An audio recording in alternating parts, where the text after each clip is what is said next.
ನಜಾಯತಿ ಒಂದು ಅರ್ಧ ಆಗಿತ್ತು. ಯದ್ಯಪಿ ಆದ್ಯಂತಯೋ ವಿಕ್ರಿಯೋ ಪ್ರತಿಷೇಧೆ ಸರ್ವಾಃ ವಿಕ್ರಿಯಾಃ ಪ್ರತಿಷಿದ್ಧಾಃ ಭವಂತಿ. ತಥಾಪಿ ಮಧ್ಯಭಾವಿನೀನಾಂ ವಿಕ್ರಿಯಾಣಾಂ ಸ್ವಶಬ್ದೈರೇವ ಪ್ರತಿಷೇಧಃ ಕರ್ತವ್ಯಃ. ಅನುಕ್ತಾನಾಮಪಿ ಯೌವನಾದಿ ಸಮಸ್ತ ವಿಕ್ರಿಯಾಣಾಂ ಪ್ರತಿಷೇಧೋ ಯಥಾ ಸ್ಯಾತ್ ಇತ್ಯಾಹ. ಶಾಶ್ವತಃ ಇತ್ಯಾದಿನಾ. ಅಜೋ ನಿತ್ಯ ಅಲ್ಲಿವರೆಗೆ ಆಗಿತ್ತು. ಶಾಶ್ವತೋಯಂ ಪುರಾಣ ಅದಕ್ಕೆ ಹೇಳ್ತಾ ಇದ್ದಾರೆ. ಶಾಶ್ವತ ಅನ್ನೋದು ಶಶ್ವದ್ಭವ, ಎಂದೆಂದಿಗೂ ಒಂದೇ ಪ್ರಕಾರವಾಗಿರ್ತಕ್ಕವನು ಅಂತ. ಅಲ್ಲ ರೀ, ಆದಿ ವಿಕಾರ ಯಾವುದೋ ಹುಟ್ಟು, ಅಂತ್ಯ ವಿಕಾರ ಯಾವುದೋ ಮರಣ. ನಜಾಯತೆ ಮ್ರಿಯತೆ, ಹುಟ್ಟೋನಲ್ಲ ಸಾಯೋನಲ್ಲ ಅಂತ ಹೇಳಿ ಆದಿ ವಿಕಾರ ಅಂತ್ಯ ವಿಕಾರ ಎರಡನ್ನು ಪ್ರತಿಷೇಧ ಮಾಡಿದಾಗಲೇನೆ ಎಲ್ಲಾ ವಿಕಾರವನ್ನು ಪ್ರತಿಷೇಧ ಮಾಡಿದ ಆಗ್ಬೇಕಲ್ಲ. ಮತ್ತೆ ಇನ್ನೊಂದ್ಸಲ ಯಾವ್ದು ಪ್ರತಿಷೇಧ ಮಾಡ್ತೀರಾ ಅತ್ಯಂತನೂ? ಅಷ್ಟರಲ್ಲಿ ಆಗುತ್ತಲ್ಲ. ಆದಿ ಅಂತ, ಆದಿರ್ನಾಮ ಪ್ರಥಮ ಶುರು ಆರಂಭ, ಅಂತನು ಕೊನೆಯದು. ಆದಿ ಜನ್ಮ, ಅಂತ ಮರಣ. ಈ ವಿಕಾರ ಪ್ರತಿಷೇಧ ಮಾಡೋದ್ರಿಂದ ಎಲ್ಲಾ ವಿಕಾರಗಳು ಪ್ರತಿಷೇಧ ಮಾಡಿದಂಗೆ ಆಗತ್ತೆ ಅಂತ. ಆದರೂ ಮಧ್ಯಕಾಲದಲ್ಲಿ ಆಗುವಂತಹ ವಿಕಾರ ಇದೆಯಲ್ಲ, ಆ ವಿಕಾರಗಳನ್ನು ಕೂಡ ಯಾವ ರೀತಿ ಹೇಳಿದ್ರೆ ತನ್ನ ಶಬ್ದದಿಂದಲೇ ಅನುಗಳಂತ ಆಗುತ್ತದೆಯೋ, ಆಯಾ ಶಬ್ದದಿಂದಲೇ. ಯೌವನವೂ ಇಲ್ಲ, ರುಗ್ಣಾವಸ್ಥೆ ಇಲ್ಲ, ಆದಿವ್ಯಾಧಿ ಅವಸ್ಥೆ ಇಲ್ಲ, ಮಧ್ಯವರ್ತಿ ಅವಸ್ಥೆಗಳು. ಯೌವನದಲ್ಲಿ ಕಾಯಿಲೆ ಕಸಾಲೆ ಬರುವುದು, ರೋಗ ರುಚಿರಾಗಿ ಬರುವುದು, ಕಷ್ಟಕ್ಕೆ ಹಾಕಬಹುದು, ಏನೋ ಆಪತ್ರ, ಅದನ್ನ ಏನೇನೋ ಮುಖದಲ್ಲಿ ದೇಹದ ವಿಕಾರ ಆಗ್ತಾ ಇರುತ್ತೆ. ಆಯಾ ವಿಕಾರವೂ ಇಲ್ಲ ಅಂತ ಹೇಳ್ಬೇಕು. ಮಧ್ಯಭಾವಿನಿ ನಾಮ ಭಾವಿನಿ ಯಾಕೆ ವಿಕಾರ ಸಿನಿಮಾದಿಂದ ಮಧ್ಯಕಾಲದಲ್ಲಿ ಆಗುವಂತದ್ದಾಗಿರುವ ವಿಕಾರಗಳು ಇಲ್ಲ ಎಂಬುದನ್ನ ತನ್ನ ಶಬ್ದದಿಂದಲೇ ಪ್ರತಿಷೇಧ ಮಾಡಬೇಕು. ಅದು ಯಾವುದೋ ಹೇಳದೇ ಇರತಕ್ಕದ್ದಾಗಿರುವ ಯೌವನ ಆದಿವ್ಯಾಧಿ ರೋಗ ರುಜಿನಾದಿ ಸಮಸ್ತ ವಿಕಾರಗಳನ್ನು ಪ್ರತಿಷೇಧ ಮಾಡಿದಂಗೆ ಹೇಗಾದ್ರೆ ಆದೀತೋ ಆ ರೀತಿ ಮಾಡ್ಬೇಕು ಅಂತ ಹೇಳಿ ಶಾಶ್ವತಃ ಅಂದ್ರೆ ಹಂಗಾಗತ್ತಂತೆ. ಶಾಶ್ವತ ಶಬ್ದಕ್ಕೆ ಶಶ್ವತ್ ಭವ, ಎಂದೆಂದೂ ಇರ್ತಕ್ಕವನು ಅಂತ. ಅರ್ಥ ಎಂದೆಂದೂ ಇರ್ತಕ್ಕವನು ಅಂದ್ರೆ ಮಧ್ಯಭಾವಿ ವಿಕಾರವೂ ಇಲ್ಲ ಅಂತ ಅರ್ಥ ಮಾಡ್ತಾ ಇದ್ದಾರೆ. ಅರ್ಥ ಮಾಡ್ತಿದ್ದಾರೆ. ಯಾಕೆಂದ್ರೆ ಹೇಳ್ಬಿಟ್ಟಿದ್ದಾನೆ ಭಗವಂತ, ಹೇಳೋದಕ್ಕೆ ವ್ಯಾಖ್ಯಾನ ಮಾಡ್ಲೇಬೇಕು. ಭಾಷಿಕಾರ ಅದು ಜವಾಬ್ದಾರಿ, ಅದು ಹೇಳಿದಕ್ಕೆ ವ್ಯಾಖ್ಯಾನ ಮಾಡ್ಬೇಕು. ಅದು ಪುನರುಕ್ತಿ ಆಗೋ ಹಾಗಿಲ್ಲ, ಇದೇನು ವಿಶೇಷ ಅರ್ಥ ತೋರಿಸ್ಬೇಕು. ಅದಕ್ಕೋಸ್ಕರವಾಗಿ ಏನ್ ಮಾಡ್ಬಿಟ್ರು, ಮಧ್ಯಕಾಲದಲ್ಲಿ ಆಗುವಂತಹ ವಿಕಾರಗಳೆಲ್ಲ ಇದೆಯಲ್ಲಪ್ಪ, ಆ ವಿಕಾರಗಳು ಇಲ್ಲ ಅಂದ್ರೆ ಅಷ್ಟನ್ನು ಶಾಶ್ವತ ಅನ್ನೋದು ಶಶ್ವತದೇನೋ ಶ್ವಹನು ನಾಳೆ, ಶಶ್ವಾದ ಎಂದೆಂದಿಗೂ ಅಂತ. ಶಶ್ವತ್ ಭವ ಶಾಶ್ವತಃ, ಯಾವಾಗ ಹಾಗೇ ಇರ್ತಕ್ಕವನು. ಹಾಗೇನೆ ನೀವು ಒಂದ್ಸಲ ನೋಡಿದಾಗ ಹೇಗಿದ್ದಾನೆ ಅಂತ ಗೊತ್ತಾಗ್ತಾನೋ, ಯಾವಾಗಲೂ ಹಾಗೇ ಇರ್ತವನು. ಇಲ್ಲಿ ಯಾವಾಗ ನೀವು ಗಮನಿಸಿದಾಗಲೂ ನಿಮ್ಮ ಸ್ವರೂಪದಲ್ಲಿ ಚೇತನ ಬರೋದೇ ಇಲ್ಲ. ತಾನಾದ ಅನುಭವದಲ್ಲಿ ಏನು ಹೆಚ್ಚಾಗೋದಾಗಲಿ ಕಮ್ಮಿ ಆಗೋದಾಗಲಿ ಅರಿವಿನ ಕೊರತೆ ಆಗಲಿ ಅವಯವಗಳು ಸೇರ್ಕೊಳ್ಳೋದಾಗಲಿ ಏನೂ ಆಗಲ್ಲ. ಅದು ಶಾಶ್ವತಃ ಅಂತ ಹೇಳಿ ಈ ರೀತಿ ಹೇಳುವುದರ ಮೂಲಕವಾಗಿ ಎಲ್ಲಾ ವಿಕಾರವನ್ನು ಯಾವ ರೀತಿ ಭೇದ ಮಾಡೋದಾಗುತ್ತೋ ಆ ರೀತಿ ಆಗತ್ತೆ ಅಂತ ಹೇಳ್ತಾ ಇದ್ದಾರೆ. ಶಾಶ್ವತಃ ಇದು ಅಪಖ್ಯ ಲಕ್ಷಣ ವಿಕ್ರಿಯಾ ವಿಸಿಜ್ಯತೆ. ಅಪಚಯ ಲಕ್ಷಣದಿಂದ ಏನನ್ನಕ್ಕಾಗಲ್ಲ. ಶಾಶ್ವತ ಅಂದ್ರೆ ಯಾವಾಗೂ ಇರುವಂತ. ಅಪಚಯ ಲಕ್ಷಣವಾದ ವಿಕಾರಗಳು ಕರೀತಾ ಇದ್ದಾರೆ ಅಂತ ಅರ್ಥ ಮಾಡ್ತಿದ್ದಾರೆ. ಅದಂಗೆ ಹಂಗ ಅಪಕ್ಷಯ ಅಂದ್ರೆ ಕೊರೆಯೋದು, ಕ್ಷಯದಿಕ್ಕೆ ಅದು ಅಪಕ್ಷಯವಾಗೋದು ಅಂದ್ರೆ ಕಮ್ಮಿ ಆಗೋದು, ವೀಕ್ ಆಗೋದು, ದುರ್ಬಲ ಆಗೋದು, ಕೊಳೆಯೋದು ಅಂತ ಅಪಕ್ಷಯ. ಕ್ಷಯತಿಗೆ ಕ್ಷಯ ಅನ್ನೋದು ಸವಿಯೋದು ಅಂತ ಕ್ಷಯ ಸಂಚರ. ಅಪಕ್ಷಯ ಅಂದ್ರೆ ಪೂರ್ತಿ ಕೊಡ್ತಾ ಹೋದು, ಹೌದು. ಆ ಪ್ರಕಾರದ ವಿಕಾರವೂ ಇಲ್ಲ ಅಂತ ಶಾಶ್ವತ ಅಂತ ಹೇಳ್ತಂತೆ. ಅದಂಗೆ ಉಪಕ್ಷಯ ಲಕ್ಷಣ ಉಪಚಯ ಲಕ್ಷಣ ಅಂತ ಹೇಳ್ಬೋದು, ಉಪಚಯ ಲಕ್ಷಣ ವಿಕ್ರಿಯಾಪ್ತಿ ಸಿದ್ಧತೆ ಅಂತ ಹೇಳ್ಬೋದಲ್ಲ, ಅದಂಗೆ ಹೇಳ್ತೀರಾ ಅಂತ ನೀವು ಕೇಳ್ಬೋದು. ಅಂದ್ರೆ ಭಾಷಿಕಾರು ಒಂದ್ ಹೇಳಿದ್ಮೇಲೆ ಅರ್ಥ ಇನ್ನೊಂದಕ್ಕೂ ತಾನೇ ಆಗತ್ತೆ ಅಂತ ಹೇಳಿ ಒಂದ್ ತೋರಿಸ್ತಾ ಇದ್ದಾರೆ. ಶಶ್ವದ್ಭವ ಶಾಶ್ವತಃ ಇವಾಗ ಅರ್ಥ ಪಡೆದ್ರು. ಶಶ್ವತದ ಅವ್ಯಯ ಅದು, ಯಾವಾಗಲೂ ಇರ್ತಕ್ಕವನು ಅಂತ. ಶಾಶ್ವತ ನಾಪಕ್ಷೀಯತೆ ಸ್ವರೂಪೇಣ, ಸ್ವರೂಪದಿಂದ ಸ್ವರ್ಗೋದಿಲ್ಲ, ಸಣ್ಣ ಆಗೋದಿಲ್ಲ, ದುರ್ಬಲ ಆಗೋದಿಲ್ಲ. ಅರಿವಿನಲ್ಲಾಗಲಿ ಇರುವಿಕೆಯಲ್ಲಾಗಲಿ ಯಾವ ವ್ಯತ್ಯಾಸವೂ ಆಗಲ್ಲ. ನಾಪಿ ಗುಣಕ್ಷಯೇನ ಅಪಕ್ಷಯ.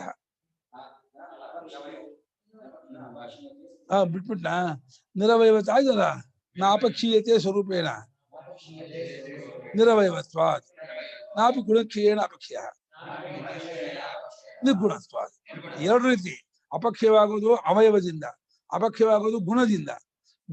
ಅವಯವದಿಂದಲೂ ಕಮ್ಮಿ ಆಗೋದಿಲ್ಲ, ಯಾಕೆ? ನಿರವಯನಾದ್ರಿಂದ. ಗುಣದಿಂದಲೂ ಕಮ್ಮಿ ಆಗೋದಿಲ್ಲ, ನಿರ್ಗುಣನಾದ್ರಿಂದ.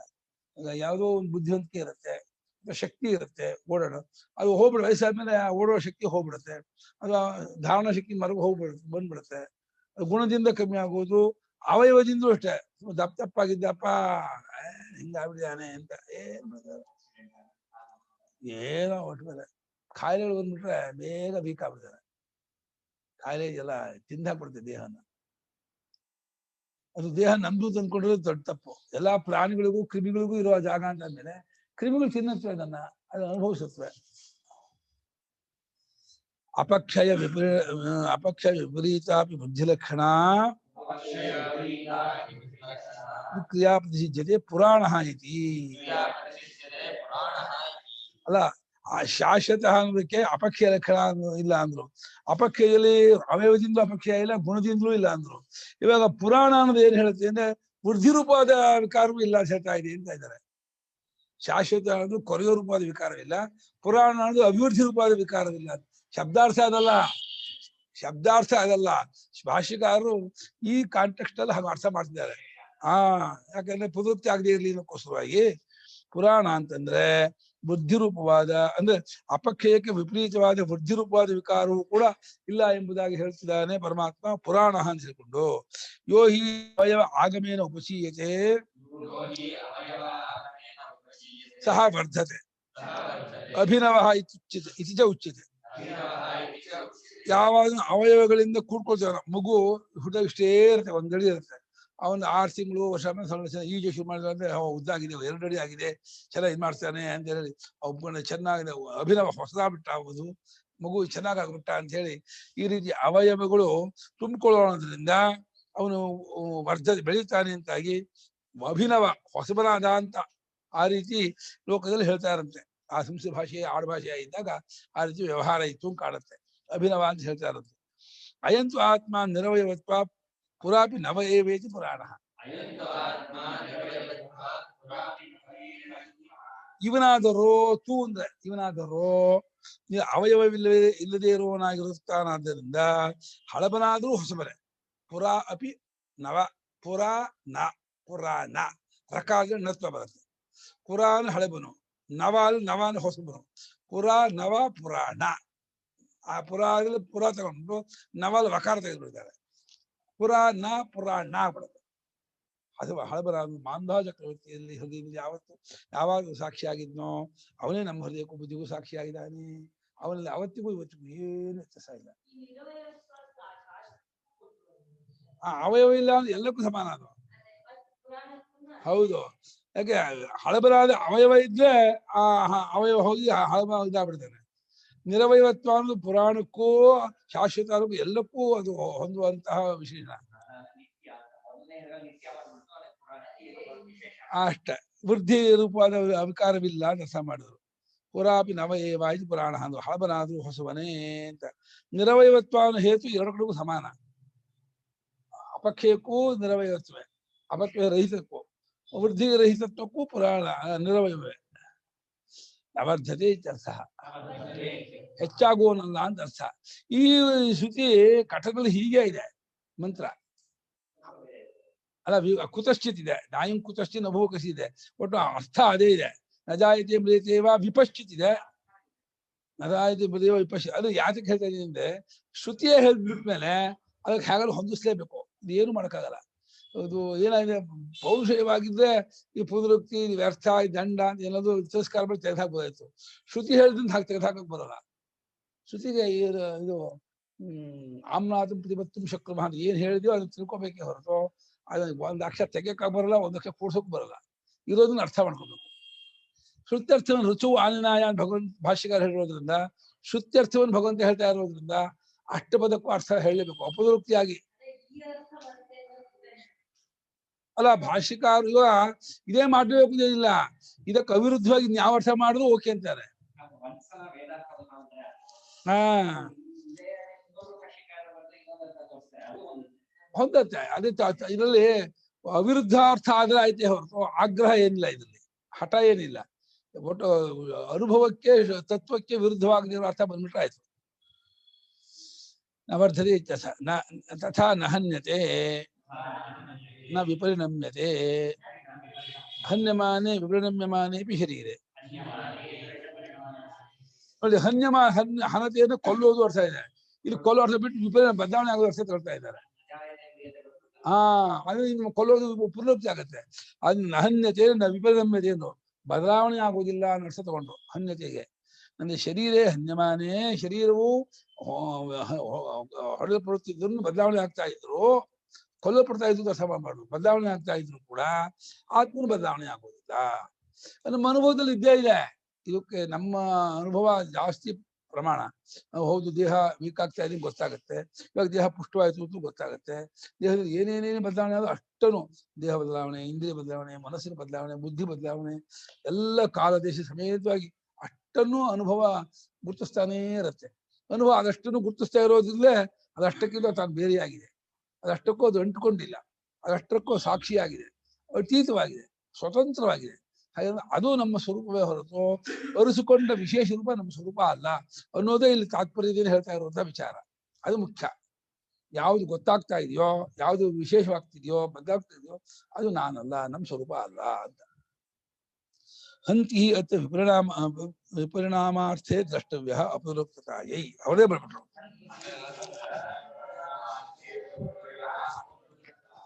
ಅದ್ ಹೆಂಗ್ರಿ ನಹನ್ಯತೆ ನಪರಿಣಮ್ಯತೆ ದರ್ಥ ಮಾಡ್ಬಿಟ್ರಿ ಅಂತ ಹೇಳಿದ್ರೆ ಹೌದು. ಅತ್ರ ಈ ಶ್ಲೋಕದಲ್ಲಿ ಹಂತಿನ ಹಂಧಾತು ದರ್ಥ ಇಷ್ಟಿಪು ಧಾತು ದೇಶೆ ಹಂತಿ ಇದು ಇಕ್ಕು ಇಕ್ಕದಿಂದ ಹಂತಿ ಅದು ವಿಪರಿಣಾಮ ಬದಲಾವಣೆ ಆಗೋದು ಅನ್ನೋ ಸಲ ನೀವು ಕಂಡ್ಕೋಬೇಕು, ಅದ ರೀತಿ ಇಟ್ಕೋಬೇಕು. ಯಾಕೆ ಇದು ಅಪುನರುಕ್ತತಾಯಿ, ಪುನರುಕ್ತಿ ಆಗದೆ ಇರುವುದಕ್ಕೋಸ್ಕರವಾಗಿ. ಇಲ್ಲಿ ಹಂತಿನಿಗೆ ಹಿಂಜಾಗ ಕೊಲ್ಲೋದು ಅರ್ಥ ಇಟ್ಕೊಂಡ್ಬಿಟ್ರೆ ನಮ್ಮ ನಮ್ರಿಯತೆ ಅನ್ಕೂ ಇದಕ್ಕೂ ಸಮಾನ ಅರ್ಥ ಆಗ್ಬಿಡುತ್ತೆ, ವ್ಯರ್ಥ ಆಗ್ಬಿಡುತ್ತೆ. ಅದಕ್ಕೋಸ್ಕರವಾಗಿ ನಾವು ವಿಪರಿಣಮ್ಯತೆ ಇಟ್ಕೊಂಡ್ಬಿಟ್ರೆ ವಿಶೇಷ ಅರ್ಥ ಮುಕ್ತೋಸಂಗ ಆಗುತ್ತೆ, ಪುನರುಕ್ತಿ ಆಗದೆ ಇರೋಂಗ ಆಗುತ್ತೆ. ಒಟ್ಟು ಭಾಷೆಗಳ ತಾತ್ಪರ್ಯ ಬರೀತಾರೆ. ಅಸ್ಮಿನ್ ಮಂತ್ರೆ ಷಡ್ಭಾವ ವಿಕಾರ ಲೌಕಿಕ ವಸ್ತು ವಿಕ್ರಿಯಾ ಆತ್ಮನಿಪತಿ ಸಿದ್ಧಂತೆ. ಅದು ತಾತ್ಪರ್ಯ. ಈ ಮಂತ್ರದಲ್ಲಿ ಲೋಕದಲ್ಲಿರುವ ವಸ್ತುಗಳಿಗೆ ಆಗುವ ವಿಕಾರ ಇದೆಯಲ್ಲ, ಯಾವ ವಿಕಾರ, ಎಷ್ಟು ವಿಕಾರ ಇದೆ? 6 ವಿಕಾರ ಇದೆ ಲೋಕದಲ್ಲಿ. ಎಲ್ಲ ವಸ್ತು ಇದು ಯಾಸ್ಕರ್ ಹೇಳಿದ್ದು. ಅವರು ಜಗದ ಅಂತಃಪಾತಿಯಾಗಿರೋ ಪದಾರ್ಥಗಳಿಗೆ ಹೇಳಿರೋದು, ಇಡೀ ಜಗತ್ತಿಗೆ ಹೇಳಿಲ್ಲ. ಅದಕ್ಕೆ ಜನ್ಮಾದ್ಯಸ್ಯೇತ ಅನ್ನುವಾಗ ಜನ್ಮ ಸ್ಥಿತಿ ಭಂಗಂ ಸಮಾಸಾರ್ಥ ಅಂದ್ರು. ಅಲ್ಲಿ ಜನ್ಮ ಅಸ್ಥಿ ವರ್ಧತೆ ತಗೊಳ್ಳಿಲ್ಲ. ಯಾಕಂದ್ರೆ ಅವರು ಹೇಳಿರೋದು ಜಗತ್ತಿನ ಒಳಗಿರೋ ಪದಾರ್ಥಕ್ಕೆ ಷಡ್ಭಾವಿಕಾರ ಹೇಳಿದ್ರೆ ಹೊರತು ಇಡೀ ಜಗತ್ತಿಗೆ ಅದು 6 ಹೊಂದಲ್ಲ. ಇಡೀ ಜಗತ್ತು ಅಂದ್ರೆ ಆತ್ಮನೇ ಹೀಗೆ ತೋರೋದು. ಜಗತ್ತು ತೋರಿ ಇರೋದೇ ಸ್ಥಿತಿ, ತೋರಿದ ಮರೆಯಾಗೋದೇ ಪ್ರಳಯ. ಇವಾಗ ಕ್ರಿಯೆ ಅಲ್ಲ, ಅದು ಹುಟ್ಟೋದು ಕ್ರಿಯೆ ಅಲ್ಲ, ಇರೋದು ಕ್ರಿಯೆ ಅಲ್ಲ, ಪ್ರಳಯವೂ ಕ್ರಿಯೆ ಅಲ್ಲ. ಇದು ಅರ್ಥವೇ ಆಗಲ್ಲ ಜನರಿಗೆ. ಬ್ರಹ್ಮನಿಂದ ಜಗತ್ತು ಹುಟ್ಟೋದು ಕ್ರಿಯೆ ಅಲ್ಲ. ಅದು ಲೋಕದಲ್ಲಿ ಹುಟ್ಟೋದು ಪದವೇ ಕ್ರಿಯಾಪದ. ಅಲ್ಲಿ ಕಾಲ ದೇಶದಲ್ಲಿ ಆಗುವಂತಹ ಬದಲಾವಣೆ, ಅದು ಕಾಲದೇಶವೂ ಬದಲಾವಣೆ ಆಗುತ್ತೆ, ದೇಶದ ಪದಾರ್ಥವೂ ಬದಲಾವಣೆ ಆಗುತ್ತೆ. ಅಲ್ಲಿ ಕ್ರಿಯಾಪದಕ್ಕೆ ವಿಕಾರ ಬದಲಾವಣೆ ನಡೆಸೋದು ಇಟ್ಕೋಬೇಕು. ಇಡೀ ಜಗತ್ತಿನ ಹುಟ್ಟನ್ನು ಹೇಳುವಾಗ, ಯಾಕೆ ಜಗತ್ತಿನ ಒಳಗೆ ಇದೆ ಕ್ರಿಯೆ, ಕ್ರಿಯೆ ಇರೋ ಜಗತ್ತಿನ ಒಳಗೆ. ತೋರತ್ತೇನೆ ನೋಡ್ತೀರಿ ಅಂತ ಅರ್ಥ, ತೋರತ್ತೇನೆ ಅದು ತೋರುತ್ತಿಲ್ಲ, ನೀವು ಕಾಣ್ತೀರಿ ಅಂತ ಅರ್ಥ. ನಮ್ ಕಡೆಗೆ ನಮ್ಮೇಲೆ ಹಾಕೋದು ದೋಷವನ್ನ, ನೀವು ಹಾಗೆ ನೋಡ್ತೀರಾ, ನೀವು ಹಾಗೆ ತಿಳಿತೀರಾ ಅನ್ನೋದನ್ನೇ ಆತ್ಮ ಹಾಗೆ ಕಾಣ್ತಾನೆ, ಹಾಗೆ ತೋರ್ತಾನೆ ಈ ಕಡೆಯಿಂದ. ವಸ್ತು ಕಡೆಯಿಂದ ತೋರ್ತಾನೆ ಕಾಣ್ತಾನೆ ಅಂತ. ನಮ್ ಕಡೆಯಿಂದ ನಾವು ತಿಳಿತೀವಿ, ಅರಿತೀವಿ, ಹಾಗೆ ಅನ್ಕೋತೀವಿ ಅಂತ. ಎರಡು ಒಂದೇ ಅರ್ಥ. ಹಾಗೆ ತೋರುತ್ತೆ ನೀವ್ ತಿಳ್ಕೊಂಡ್ಮೇಲೆ ಹಾಗೆ ತೋರುತ್ತೆ ಅಂತ ಆಗೋದು. ನೀವು ನೋಡೋ ಮುಂಚೆನೋ ಅದು ತೋರ್ಕೊಳ್ಳೋ ಮುಂಚೆನೋ ಅಂದ್ರೆ ಬಿಡ್ಸಕ್ಕಾಗಲ್ಲ. ನೀವ್ ನೋಡ್ದೆ ಅದು ತೋರ್ದೆ ನೋಡೋಕ್ಕಾಗಲ್ಲ, ನೀವ್ ನೋಡಿದ್ರೆ ತೋರಕ್ಕಾಗಲ್ಲ. ಅಲ್ಲ, ಅಟ್ ಎ ಟೈಮ್ ಒಂದೇ ಕಾಲದಲ್ಲಿ ನಿಮ್ಗೆ ಕಾಣ್ತಾ ಇರೋದನ್ನೇ ಅದು ಹಾಗೆ ತೋರ್ತಾ ಇದೆ. ಹಾವಾಗ ತೋರ್ತೋ ನೀವು ಬಿಡಿಸ್ತೀರ, ಹಾವಾಗ ನೋಡಿದ್ರು ನಮ್ ಕಡೆಯಿಂದ ಹಾವಾಗ ನೋಡಿದ್ವಿ ಅಂತ. ಅದಲ್ಲ ಹಾವಾಗ ತೋರ್ತು ಅಂತ ಅಂದಿವಿ. ಅದು ಎರಡು ಬೇರೆ ಅಲ್ಲ. ಅದು ಬಾವಿ ಕೆಳಗಿಂದ 30 ಅಡಿ ಎತ್ತರ, ಮೇಲಿಂದ 30 ಅಡಿ ಆಳ, 60 ಅಡಿ ಅಲ್ಲ ಅದು. ಒಂದೇ ಅಳತೆಯನ್ನು ಕೆಳಗಿನ ಮೇಲಿಂದ ಹೇಳಿ ಆಗ ತೋರೋ ಕಡೆಯಿಂದ ಬ್ರಹ್ಮದ ಕಡೆಯಿಂದ ಜಗತ್ತಾಗ ತೋರ್ತಾ ಇದೆ ಅಂತಾರೆ. ನಮ್ ಕಡೆಯಿಂದ ನಾವು ಜಗತ್ತಾಗ ನೋಡ್ತಾ ಇದೀವಿ, ತಿಳಿತಾ ಇದೀವಿ ಅಂತಾರೆ. ಒಂದೇ ಇಲ್ಲಿ ವಿವಕ್ಷಿತ ಅಂಶ. ತಪ್ಪಲಿಕೆ ಬಿಟ್ಟು ಇಲ್ಲಿ ಏನು ಆಗಿಲ್ಲ ಅನ್ನೋದೇ. ತಪ್ಪಲಿಕೆ ಬಿಟ್ಕೊಳ್ಳಿ, ಅದು ಅಷ್ಟೇ.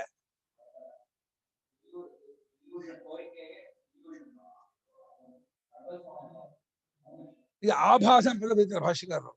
ಬ್ರಹ್ಮ ಯಸ್ಸೈವ ಸ್ಫುರಣಂ ಸದಾತ್ಮಕ ಬಸತ್ ಕಲ್ಪಾರ್ಥಕಂ ಭಾಸತೆ, ಈ ರೀತಿ ತೋರತ್ತೆ ಅಷ್ಟೇ. ಕ್ಲಿಯರ್. ಅಲ್ಲೂ ಒಂದು ಪೂರ್ತಿ ಲಿಟ್ರೇಚರ್ ಮೀನ್ ತಗೊಂಡ್ರೆ ಮತ್ತೆ ಸಮಸ್ಯೆ ಬರುತ್ತೆ. ತಪ್ಪುಳಿಕೆ ಒಂದೇ ಇಟ್ಕೋಬೇಕು. ತಪ್ಪುಳಿಕೆ ಬಿಟ್ರೆ ಇನ್ನೇನು ಆಗಿಲ್ಲ. ಅದು ಯಾಕೆ ನಮ್ಗೆ ಸ್ವಾತಂತ್ರ್ಯ ಇರೋದು ತಪ್ಪಲಿಕೆ ಕಳ್ಕೊಳ್ಳೋದ್ರಲ್ಲಿ. ತೋರಿಕೆ ನಿಮ್ಗೆ ಏನು ಮಾಡಕ್ಕಾಗಲ್ಲ. ಈ ತಪ್ಪಲಿಕೆ ಕಳ್ಕೊಂಡ್ರು ಇಂದ್ರಿಯಕ್ಕೆ ಹೀಗೆ ತೋರುತ್ತೆ.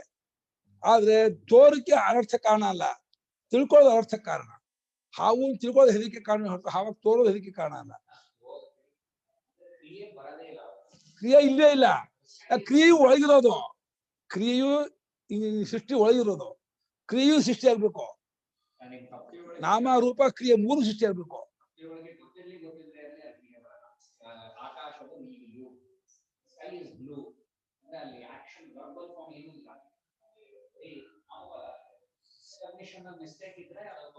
ಅಲ್ಲಿ ಜಗತ್ತು ನಾಮರೂಪ ಕ್ರಿಯೆ ಮೂರು ಒಟ್ಟೆ ಹೊರತು ಬರೀ ನಾಮರೂಪ ಅಲ್ಲ.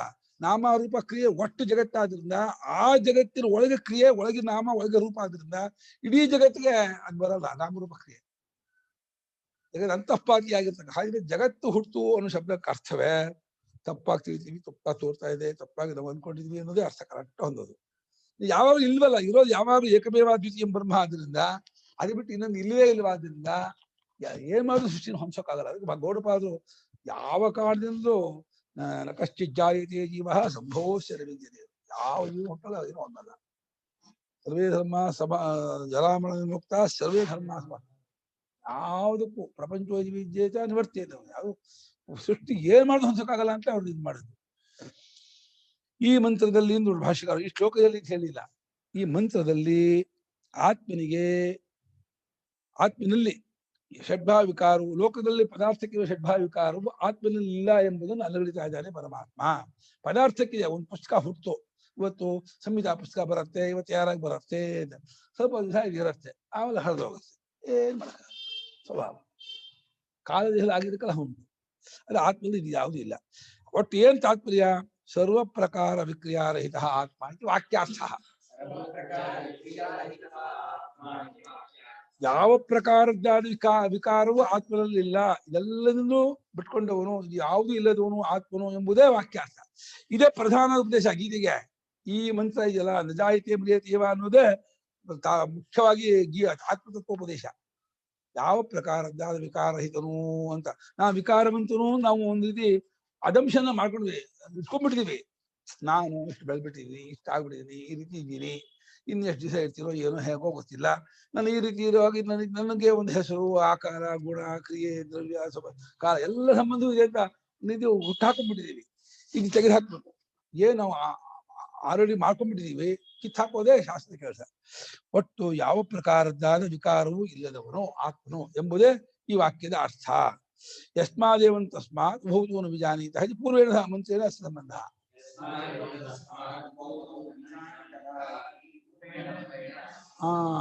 ಈ ಯಾವ ಕಾರಣದಿಂದ ಆತ್ಮನು ಈ ರೀತಿ ಇರ್ತಕ್ಕವನೋ ಆದ್ದರಿಂದ ಆಗ ಉಭೌತೋನು ವಿಜಾನೀತೋ ರಾಯಂ ಹಂತಿನ ಹನ್ಯತೆ. ಹಿಂದಿನ ಶ್ಲೋಕ ಹೇಳಿದಲ್ಲ, ಉಭೌತೋನು ಪಲ್ಲುವನು ತಂದ್ಕೊಂಡ್ರು, ಕೊಲ್ಲಿಸ್ಕೊಂಡೇ ತಂದ್ಕೊಂಡ್ರು ಅವರಿಬ್ರಿಗೂ ಆತ್ಮಸ್ವರೂಪ ಗೊತ್ತಿಲ್ಲ. ಯಾಕಂದ್ರೆ ಆತ್ಮ ಹುಟ್ಟುವನಲ್ಲ, ಸಾಯುವನಲ್ಲ, ವಿಕಾರರಹಿತನು ಅಂತ ಹೇಳಿ ಹಿಂದಿನ ಮಂತ್ರದಲ್ಲಿ ಹೇಳಿದ್ದಾದ ಪ್ರತಿಜ್ಞೆಗೆ ಇದು ಹೇತು ಕೊಡ್ತಾ ಇದೆ. ಹೀಗಿರ್ತವನು ಹುಟ್ಟು ಸಾವು ಇಲ್ಲದೇ ಇದ್ದವನಾದ್ದರಿಂದ ಆ ರೀತಿ ತಿಳ್ಕೊಂಡವ್ರು ಆತ್ಮ ತಿಳ್ಕೊಂಡಿಲ್ಲ ಅಂತ ಹೇಳಿ ಪೂರ್ವೇಣ ಮಂತ್ರೇನ ಅಸ್ಯ ಸಂಬಂಧ, ಇದಕ್ಕೆ ಸಂಬಂಧವನ್ನು ಮಾಡ್ಕೊಳ್ಳಿ.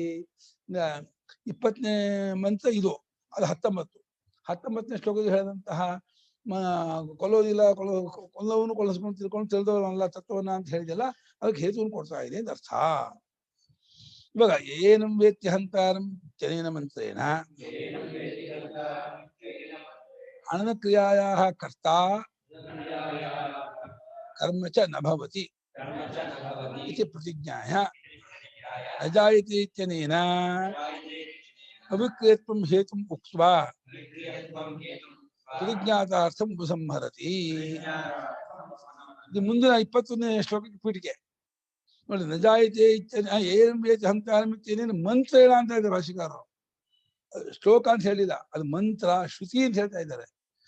ಯಾವಾತನು ಈ ಆತ್ಮವನ್ನು ಕೊಲ್ಲುವನು ಎಂಬುದಾಗಿ ತಿಳಿಯುತ್ತಾನೋ ಅಂತ ಹೇಳಿ 19ನೇ ಮಂತ್ರದಿಂದ ಯಾವ ವಿಚಾರವನ್ನ ಭಗವಂತ ಹೇಳಿದ್ನೋ, ಏನ್ ಹೇಳ್ದ, ಯಾರಾದ್ರೂ ಸರಿ ಆತ್ಮನು ಕೊಲ್ಲೋದೂನು ಕೈಗೆ ಕರ್ಸುವಾಗಿದ್ದಾನೆ ಅಂತ ಆಗಲಿ, ಕರ್ಮವಾಗಿದ್ದಾನೆ ಅಂತ ಆಗಲಿ ತಿಳ್ಕೊಂಡ್ರೆ ತತ್ವ ತಿಳ್ಕೊಂಡವರಲ್ಲ ಅಂತ ಹೇಳ್ತಾ, ಆತ್ಮ ಕರ್ಸೂ ಅಲ್ಲ ಕರ್ಮವೂ ಅಲ್ಲ ಅಂತ ಹೇಳಿ ಪ್ರತಿಜ್ಞೆ ಮಾಡಿದ. ಅವನ ಕೈಗೆ ಕರ್ಸೂ ಅಲ್ಲ ಕರ್ಮವೂ ಅಲ್ಲ ಅಂತ ಹೇಳಿ ಪ್ರತಿಜ್ಞೆ ಮಾಡಿಬಿಟ್ಟು, ಈಗ ಆ 20ನೇ ಮಂತ್ರದಲ್ಲಿ ನಜಾಯತೆ ಇತ್ಯನೇನ ಮಂತ್ರ ಏನ ಅಂತ, ಅವನು ಹುಟ್ಟೋನಲ್ಲ ಸಾಯೋನಲ್ಲ ಎಂಬ ಈ ಮಂತ್ರದಿಂದ ಅವನು ಅವಿಕ್ರಿಯನಾಗಿದ್ದಾನೆ ಎಂಬುದಕ್ಕೆ ಹೇತುವನ್ನು ಕೊಟ್ಟು, ಅದು ಅವಿಕ್ರಿಯತ್ವವೇ ಹೇತು. ಯಾಕೆ ಹುಟ್ಟೋಲ್ಲ ಸಾಯಲ್ಲ ಅಂದ್ರೆ ಆಗಿದ್ದಾನೆ ಅನ್ನೋದೇ ಹೇತು. ಅವಿಕ್ರಿಯತ್ವಂ ಹೇತು, ಅವಿಕ್ರಿಯತ್ವೇ ಹೇತು ಅಲ್ಲ, ಅವಿಕ್ರಿಯತ್ವಮೇವ ಉತ್ಪತ್ತೇ ಮರಣಸ್ಯ ಚ ಕಾರಣ ನಾಸ್ತಿ, ಉತ್ಪತ್ತಿ ನಾಸ್ತಿ ಮರಣ ನಾಸ್ತಿ. ಅವಿಕ್ರಿಯನಾಗಿರೋದು ಅನ್ನೋದೇ ಉತ್ಪತ್ತಿ ಆಗೋಲ್ಲ ಅನ್ನೋಕ್ಕೂ ಸಾಯೋದಿಲ್ಲ ಅನ್ನೋಕ್ಕೂ ಕಾರಣವನ್ನು ಹೇಳ್ಬಿಟ್ಟು ಈ ಪ್ರತಿಜ್ಞೆ ಮಾಡಿದ ಅರ್ಥವನ್ನ ಈ 21ನೇ ಶ್ಲೋಕದಲ್ಲಿ ಕನ್ಕ್ಲೂಷನ್ ಮಾಡ್ತಾರೆ, ಉಪಸಂಹಾರ ಮಾಡ್ತಾರೆ. ಹೇತಮದೇಶ ಪ್ರತಿಜ್ಞಾಯ ಪುನರ್ವಚನ ನಿಗಮನಂ ಅಂತ. ನಿಗಮನ ಅಂದ್ರೆ ಕನ್ಕ್ಲೂಷನ್. ಏನ್ ನಿಗಮನ? ಹೇತು ಅಂದ್ರೆ ಕಾರಣ ಕೊಟ್ಟಂತಹ ಪ್ರತಿಜ್ಞೆ ಆತ್ಮ ಹುಟ್ಟೋನಲ್ಲ ಸಾಯೋನಲ್ಲ ಅಂತ. ಯಾಕಪ್ಪ ಅಂದ್ರೆ ಅವಿಕ್ರಿಯನಾಗಿದ್ದಾನೆ ಅಂತ ಹೇತು ಕೊಟ್ಟರು. ಆದ್ದರಿಂದ ಇವಾಗ ನಿಗಮನ ಮಾಡ್ಬೇಕು, ಆತ್ಮ ಹುಟ್ಟೋನಲ್ಲ ಅಂತ. ಹೀಗೆ ಯಾರಾದ್ರೂ ಸರಿ ವೇದ ವಿನಾಶಿನಂ ನಿತ್ಯಂ ಯೇನ ಮಜಮವ್ಯಯಂ ಕಥಂ ಸಪುರುಷ ಪಾರ್ಥ ಗಂಘಾತಯತಿ ಹಂತಿಕಂ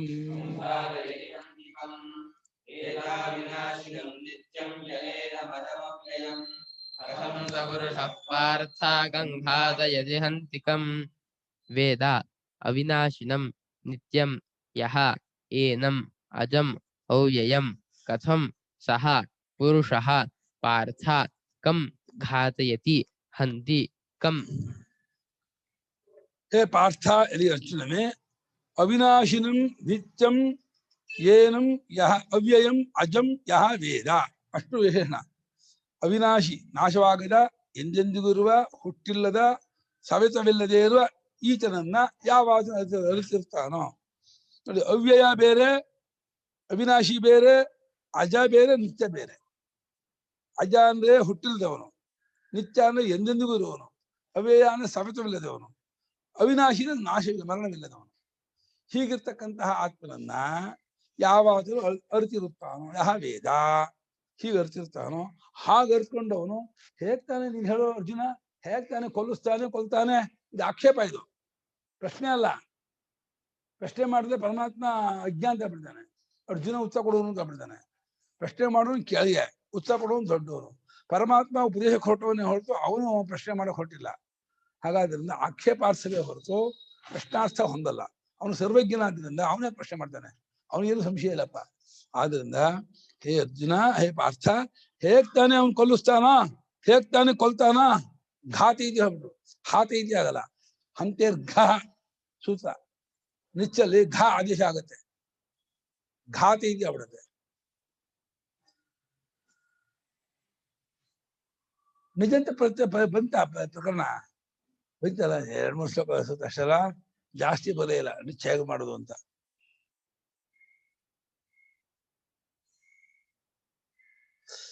ಹಾ ಹೇಗ್ ತಾನೆ ಕೊಲ್ಲಿಸ್ತಾನೆ, ಹೇಗ್ ತಾನೆ ಕೊಲ್ತಾನೆ. ಈಗ ದೊಡ್ಡ ಚರ್ಚೆ ಈ ಶ್ಲೋಕದಲ್ಲಿ, ಈ ಮಂತ್ರಕ್ಕೆ. ವೇದ ವಿಜಾನಾತಿ ಅವಿನಾಶಿನಂ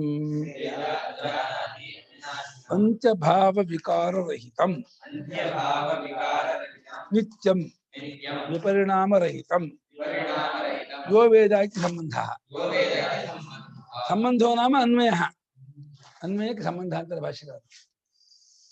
ಯಾವಾತನು ತಿಳಿದಿರುತ್ತಾನೋ ಅವಿನಾಶಿಯಾಗಿರುವ, ಅವಿನಾಶಿ ಅಂದ್ರೆ ಕೊನೆಯ ಭಾವ ಭಾವ ಅಂದ್ರೆ ವಸ್ತು, ಕೊನೆಯದಾದ ವಸ್ತುವಿಗೆ ಆಗುವ ವಿಕಾರ. ಎಲ್ಲಾ ವಸ್ತುಗೂ ಕೊನೆಯದಾಗುವ ವಿಕಾರ ಯಾವುದೋ? ಸಾವು. ವಸ್ತು ಸಾವಾಯ್ತು ಅಂದ್ರೆ ಆಯ್ತು. ಮಜ್ಜಿದಾರನ ಆಯ್ತು, ಇನ್ನು ಅಜ್ಜಿನ ಹೊಡ್ಕೊಂಡ್ಬರಬಲ್ಲ ಒಳಗಲ್ಲ, ಇವನ ಜೊಳಬ ಚಂದ್ರ ಜೊಳಬ. ಕೊನೆಯದಾದ ಭಾವ ವಿಕಾರ, ವಸ್ತು ವಿಕಾರ, ಅದಿಲ್ಲದೆ ಇರ್ತಕ್ಕವನಾದ ನಿತ್ಯನಾಗಿರುವ, ಪರಿಣಾಮರಹಿತನಾಗಿರುವ ಈ ಆತ್ಮನನ್ನ ಯಾವಾತನು ಅರಿತಿರುತ್ತಾನೋ, ತಿಳಿದಿರುತ್ತಾನೋ ಅಂತ ಹೇಳಿ ಅನ್ವಯ ಮಾಡ್ಕೊಳ್ಳಿ ಅಂತ ಇದ್ದಾರೆ. ಏವಂ ಪೂರ್ವೇಣ ಮಂತ್ರೇಣ ಉಕ್ತಲಕ್ಷಣಂ ಅಜಂ ಜನ್ಮರಹಿತಂ ಅವ್ಯಯಂ ಅಪಕ್ಷಯರಹಿತಂ ಕಥಂ ಕೇನ ಪ್ರಕಾರೇಣ ಸಹ ವಿದ್ವಾನ್ ಪುರುಷಃ ಅಧಿಕೃತಃ ಹಂತಿ ಹನಕ್ರಿಯಾಂ ಕರೋತಿ ಕಥಂ ವಾ ಘಾತೀತಿ ಹಂತಾರಂ ಪ್ರಯೋಜಯತಿ. ಈ ರೀತಿಯಾಗಿ ಹಿಂದಿನ ಮಂತ್ರದಲ್ಲಿ ಹೇಳಿದ ಲಕ್ಷಣವುಳ್ಳ ನಜಾಯತಿಯ ಮ್ರಿಯತೆಯ ಇದ್ರೆ ಅದು ಹಿಂದಿನ ಮಂತ್ರ. ಆ ಹೇಳಿದ ಲಕ್ಷಣವುಳ್ಳವನಾಗಿರುವ ಆತ್ಮನು ಅವನು ಅಜನು ಅಂದ್ರೆ ಹುಟ್ಟಿಲ್ಲದವನು, ಅವ್ಯಯನು ಅಂದ್ರೆ ಸವೆತವಿಲ್ಲದವನು, ಅಪಕ್ಷಯನ ಕೊರತೆ ಇಲ್ಲ, ಸವೆತ ಇಲ್ಲದೆ ಇರತಕ್ಕಂತಹ ಆತ್ಮನನ್ನ ಯಾವ ಪ್ರಕಾರದಿಂದ, ಯಾವ ಒಂದು ಗುರುಪದೇಶ ಪ್ರಕಾರದಿಂದ, ಅದು ಅನುಭವ ಪ್ರಕಾರದಿಂದ ಆ ವಿದ್ವಾಂಸನು ಕಂಡುಕೊಂಡವನಾಗಿ ಇದ್ದವನಾಗ್ತಾನೋ ಆ ಅಧಿಕಾರಿಯಾಗಿರ್ತಕ್ಕವನು ಅಂದ್ರೆ ಕಂಡುಕೊಂಡಂತಹ ಅಧಿಕಾರಿಯಾಗಿರ್ತಾನೆ, ಅವನ ಹೇಳಕ್ ಅಧಿಕಾರಿ. ಹೆಂಗ್ ತಾನೇ ಕೊಲ್ತಾನೆ, ಹೆಂಗ್ ತಾನೇ ಕೊಡಿಸ್ತಾನೆ ಹೇಳಕ್ಕೆ ಆ ಕಂಡುಕೊಂಡವನು. ಅದು ಅಧಿಕೃತ ಕರ್ಮೋಪಾಸನೆ ಜ್ಞಾನಕ್ಕೆ ಅಧಿಕಾರಿಯಾದವನು. ಈ ಜ್ಞಾನಕ್ಕೆ ಅಧಿಕಾರಿಯಾಗಿರ್ತಕ್ಕಂತಹ ಆ ಮನುಷ್ಯ ಕಂಡುಕೊಂಡವನಾದ್ಮೇಲೆ ಹೇಗ್ ತಾನೆ ಹಂತಿ ಕೊಲ್ಲುತ್ತಾನೆ, ಹನ ಕ್ರಿಯಾಂಕರೋತಿ ಕೊಲ್ಲುವ ಕ್ರಿಯೆ ಮಾಡುತ್ತಾನೆ, ಹೇಗ್ ತಾನೆ ಕೊಲ್ಲಿಸುತ್ತಾನೆ ಅಂದ್ರೆ ಕೊಲ್ಲುವಾತನು ಪ್ರೇರಿಸುವ. ಅವನೊಬ್ಬ ಕೊಲ್ಲುವಾತನು ಅವನು ಹೋಗೋ ಕೊಲ್ಲುವಂತ ಅನ್ನೋದು ಘಾಟಿ. ಸ್ವಯಂ ಹಂತಿ ಅನ್ಯಂ ಘಾಟಿ ಹನ ಕ್ರಿಯಾಂ ಕಾರೈತಿ ಕೊಲ್ಲುವ ಕ್ರಿಯೆಯನ್ನು ಮಾಡಿಸುತ್ತಾನೆ, ತಾನು ಕೊಲ್ಲುವ ಕ್ರಿಯೆ ಮಾಡ್ತಾನೆ. ಇದರಲ್ಲಿ ಇಂಗ್ಲಿಷಲ್ಲಿ ಮೇಕ್ ಅಂತ ಹಾಕ್ಬೇಕಲ್ಲ ಎಲ್ಲಕ್ಕೂ, ನಿಜಂತಕಲ್ಲ ಮೇಕ್ ಹಾಕ್ಬೇಕು. ಈ ಮೇಕ್ ಮಾಡಿಸುತ್ತಾನೆ ಅಂತ ಮೇಕ್ ಹಾಕದೆ ಹೋದ್ರೆ ನಿಜಂತ ಬರಲ್ಲ. ಒಂದು ಮೇಕ್ ಹಾಕಿದ್ರೆ ಅದಕ್ಕೆ ನಿಜಂತ ಬರುತ್ತೆ ಅಲ್ವಾ?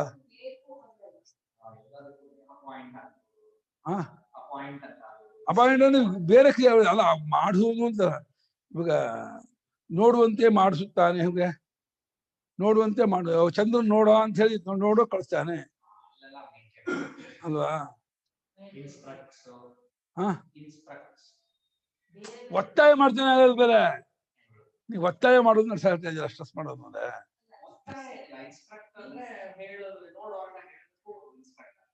ಇಂಟೆಕ್ಟ್ ಮಾಡುದು ಅಂದ್ರೆ ಅವನಿಗೆ ಇನ್ಸ್ಟ್ರಕ್ಷನ್ ಕೊಡೋದು ಅಂತ. ಅದು ಇಂಟೆಕ್ಟ್ ಕೊಡೋದು ಅವನಿಗೆ ಕೊಡೋದು, ಅದು ಇದಲ್ಲ, ನಿಚ್ಚಲ್ಲ. ಇನ್ಸ್ಟ್ರಕ್ಷನ್ ಕೊಡೋದು ಇವನಿಗೆ ಹೀಗಿರ್ಬೇಕಪ್ಪ ನೀನು ಅಂತ ಇನ್ಸ್ಟ್ರಕ್ಷನ್.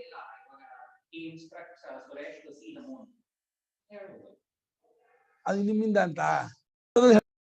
ಕಂಚಿತ್ ಹಂತಿ ನ ಕಸಂಚಿತ್ ಕಂಚಿತ್ ಘಾತಿ ಇದು ಉಭಯತ್ರ ಆಕ್ಷೇಪ ಏವ ಅರ್ಥ.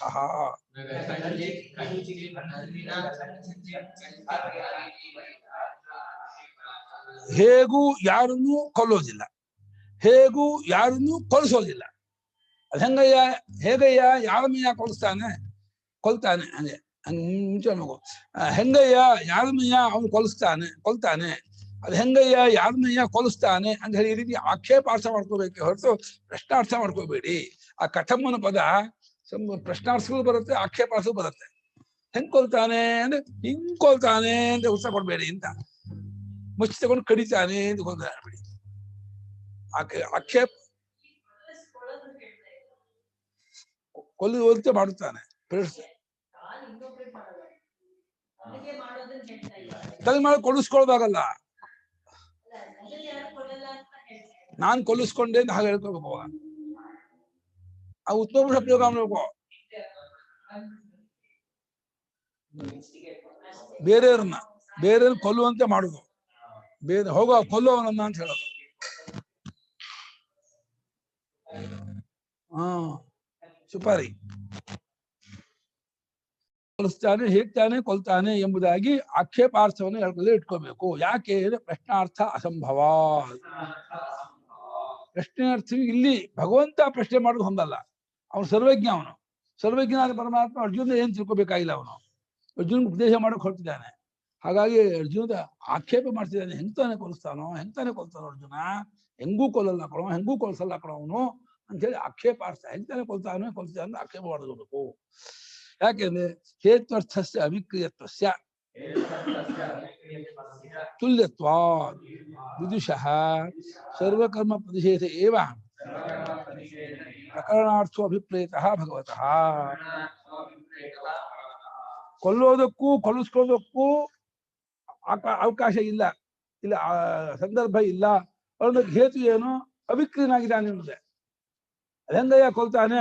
ಯಾಕೆ ಅವನ ಅವಿಕ್ರಿಯದಿಂದ ಕೊಲ್ಲಕ್ಕಾಗಲ್ಲ. ಹೆಂಗಯ್ಯ ಕೊಲಿಸ್ತಾನೆ? ಯಾಕೆ ಅವನ ಅವಿಕ್ರಿಯನ್ನು ಕೊಲ್ಸೋಕ್ಕಾಗಲ್ಲ. ಹಾಗೆ ಅವಿಕ್ರಿಯತ್ವ ಅನ್ನೋದು ಹೇತ್ವರ್ಥ. ಕೊಲ್ಲೋದಕ್ಕೂ ಆಗಲಾರದಕ್ಕೂ ಕೊಲ್ಸೋದಕ್ಕೂ ಆಗಲಾರದಕ್ಕೂ ಹೇತು ಏನು ಅಂದ್ರೆ ಅವಿಕ್ರಿಯನಾಗಿದ್ದಾನೆ ಅನ್ನೋದೇ ಇದು. ಹೇತ್ವರ್ಥವಾದ ಅವಿಕ್ರಿಯತ್ವವೆಂಬ ಹೇತ್ವರ್ಥವು ಎರಡು ಕಡೆಯಲ್ಲೂ ಸಮಾನವಾಗಿದೆ. ಜ್ಞಾನಿಗೆ ಎಲ್ಲಾ ಕರ್ಮದ ಪ್ರತಿಷೇಧವೇ ಈ ಪ್ರಕರಣಾರ್ಥದಲ್ಲಿ ಅಭಿಪ್ರೇತವಾಗಿದೆ. ಈ ಪ್ರಕರಣದಲ್ಲಿ ತತ್ವಜ್ಞಾನಿಯಾದವನಿಗೆ ಯಾವ ಕರ್ಮವೂ ಇಲ್ಲ ಅನ್ನೋದೇ ಅಭಿಪ್ರಾಯ. ಕೊಲ್ಲೋದು ಯುದ್ಧ ಪ್ರಸಂಗವಾದ್ರೆ ಕೊಲ್ಲೋ ತಗೊಂಡಿದ್ದಾನೆ ಹೊರತು ಹೇಗ್ತಾನೆ ಬರೀತಾನೆ, ಬರೆಸ್ಕೊಳ್ತಾನೆ, ಹೇಗ್ತಾನೆ ಹೇಳ್ತಾನೆ, ಹೇಳಿಸ್ತಾನೆ, ಹೇಗ್ತಾನೆ ನೋಡ್ತಾನೆ, ಎಲ್ಲ ಕಡೆಗೂ 2000 ಕ್ರಿಯಾಪದಕ್ಕೂ ಅಷ್ಟು ಕ್ರಿಯಾಪದಕ್ಕೂ ಸಂಬಂಧಪಟ್ಟೆ. ಸರ್ವ ಎಲ್ಲಾ ಕರ್ಮ ಪ್ರತಿಷೇಧವೇ ಈ ಪ್ರಕರಣದ ಅರ್ಥವು, ಅದು ಭಗವಂತನಿಗೆ ಅಭಿಪ್ರಾಯವಾಗಿರೋದು ಅಂತ ತಿಳ್ಕೋಬೇಕು. ಹಾಗಾದ್ರೆ ಹಂತೆ ಯಾಕೆ ಹೇಳ್ದ? ಹಂತೆ ಎಷ್ಟು ಆಕ್ಷೇಪ ಉದಾಹರಣಾರ್ಥತ್ವೇ ಕಥಿತ. ಅದೇನ್ ಕೊಲ್ತಾನೋ ಅದೇನ್ ಕೊಲಿಸ್ತಾನೋ ಅಂತ ಆಕ್ಷೇಪ ಇದೆಯಲ್ಲ, ಹಂಧಾತು ವಿನಿಮಯ ಮಾಡುವಂತ ಆಕ್ಷೇಪ ಇದೆಯಲ್ಲ, ಅದನ್ನ ಉದಾಹರಣೆ ಫಾರ್ ಎಕ್ಸಾಂಪಲ್, ಉಪಲಕ್ಷಣ. ಇನ್ನೂ ಒಂದು ಉದಾಹರಣೆ ತೋರಿಸ್ತಾ ಇದ್ದಾರೆ. ಹೇಗ್ ಕೊಲ್ತಾನೆ, ಹೇಗ್ ಕೊಲಿಸ್ತಾನೆ ಅಂತ ಹೇಳ್ತಾ, ಹೆಂಗ್ ನೋಡ್ತಾನೆ, ಹೆಂಗ್ ನೋಡ್ತಾನೆ, ಹೆಂಗ್ ಕೇಳ್ತಾನೆ, ಹೆಂಗ್ ಕೇಳಿಸ್ತಾನೆ, ಹೆಂಗ್ತಾನೆ ಮಾಡ್ತಾನೆ, ಮಾಡಿಸ್ತಾನೆ. ಯಾವ ಕ್ರಿಯೆಯೂ ಮಾಡಲ್ಲ, ಮಾಡಿಸೋದಿಲ್ಲ, ಏನೂ ಇಲ್ಲ.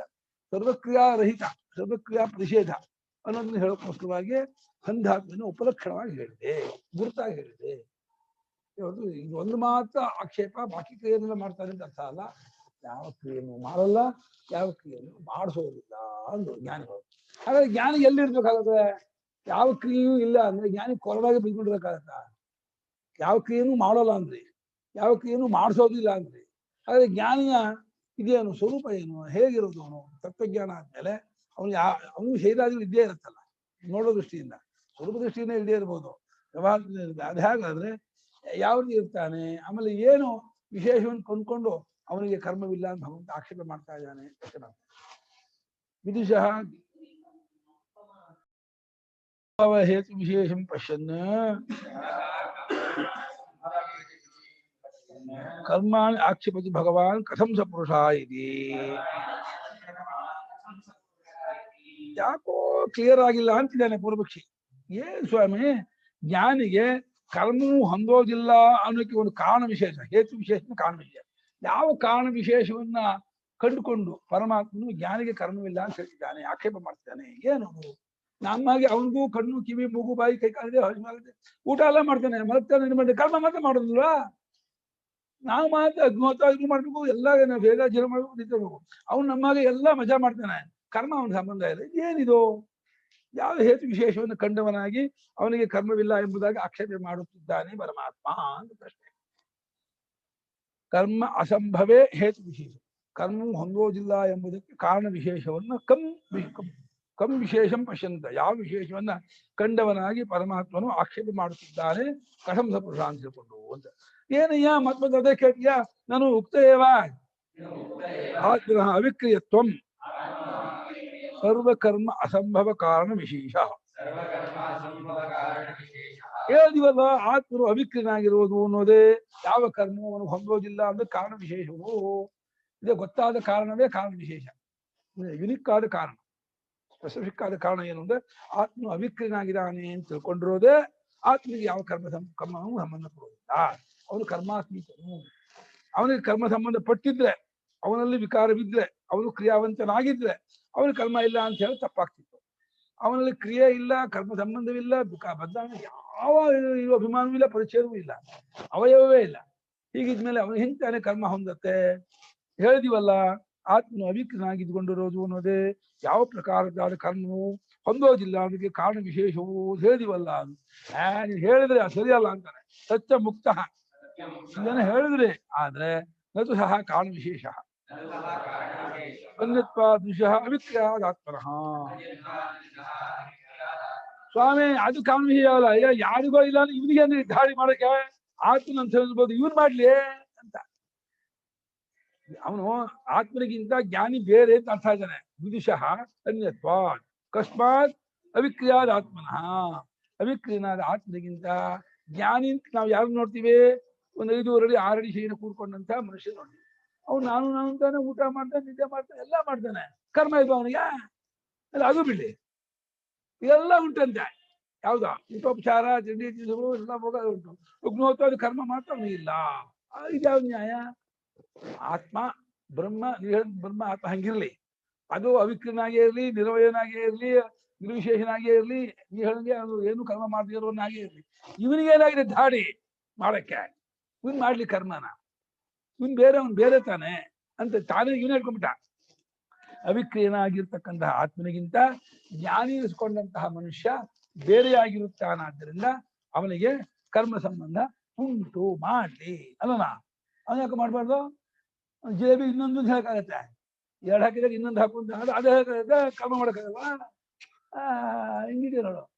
ಏನೋ 7 ಅಂದ್ರೆ ಇನ್ನು ಅರ್ಧ ಗಂಟೆ ಮಲ್ಕೋತಿದ್ದೆ, ಅದೆಲ್ಲ ಆಗತ್ತೆ. 5:30 6 ಗಂಟೆ ಮಲ್ಕೊ ಆಗಲ್ಲ, ಅದಿಲ್ಲ ಮಾಡೋನಲ್ಲ ಅಂತ ಇದಕ್ಕೆ ಹೇಳಿ ಆಗತ್ತೆ ಅಂತ. ಅವಿಕ್ರಿಯಂ ಸ್ಥಾನಂ ವೇದವತಃ ಕರ್ಮ ನ ಸಂಭವತಿ.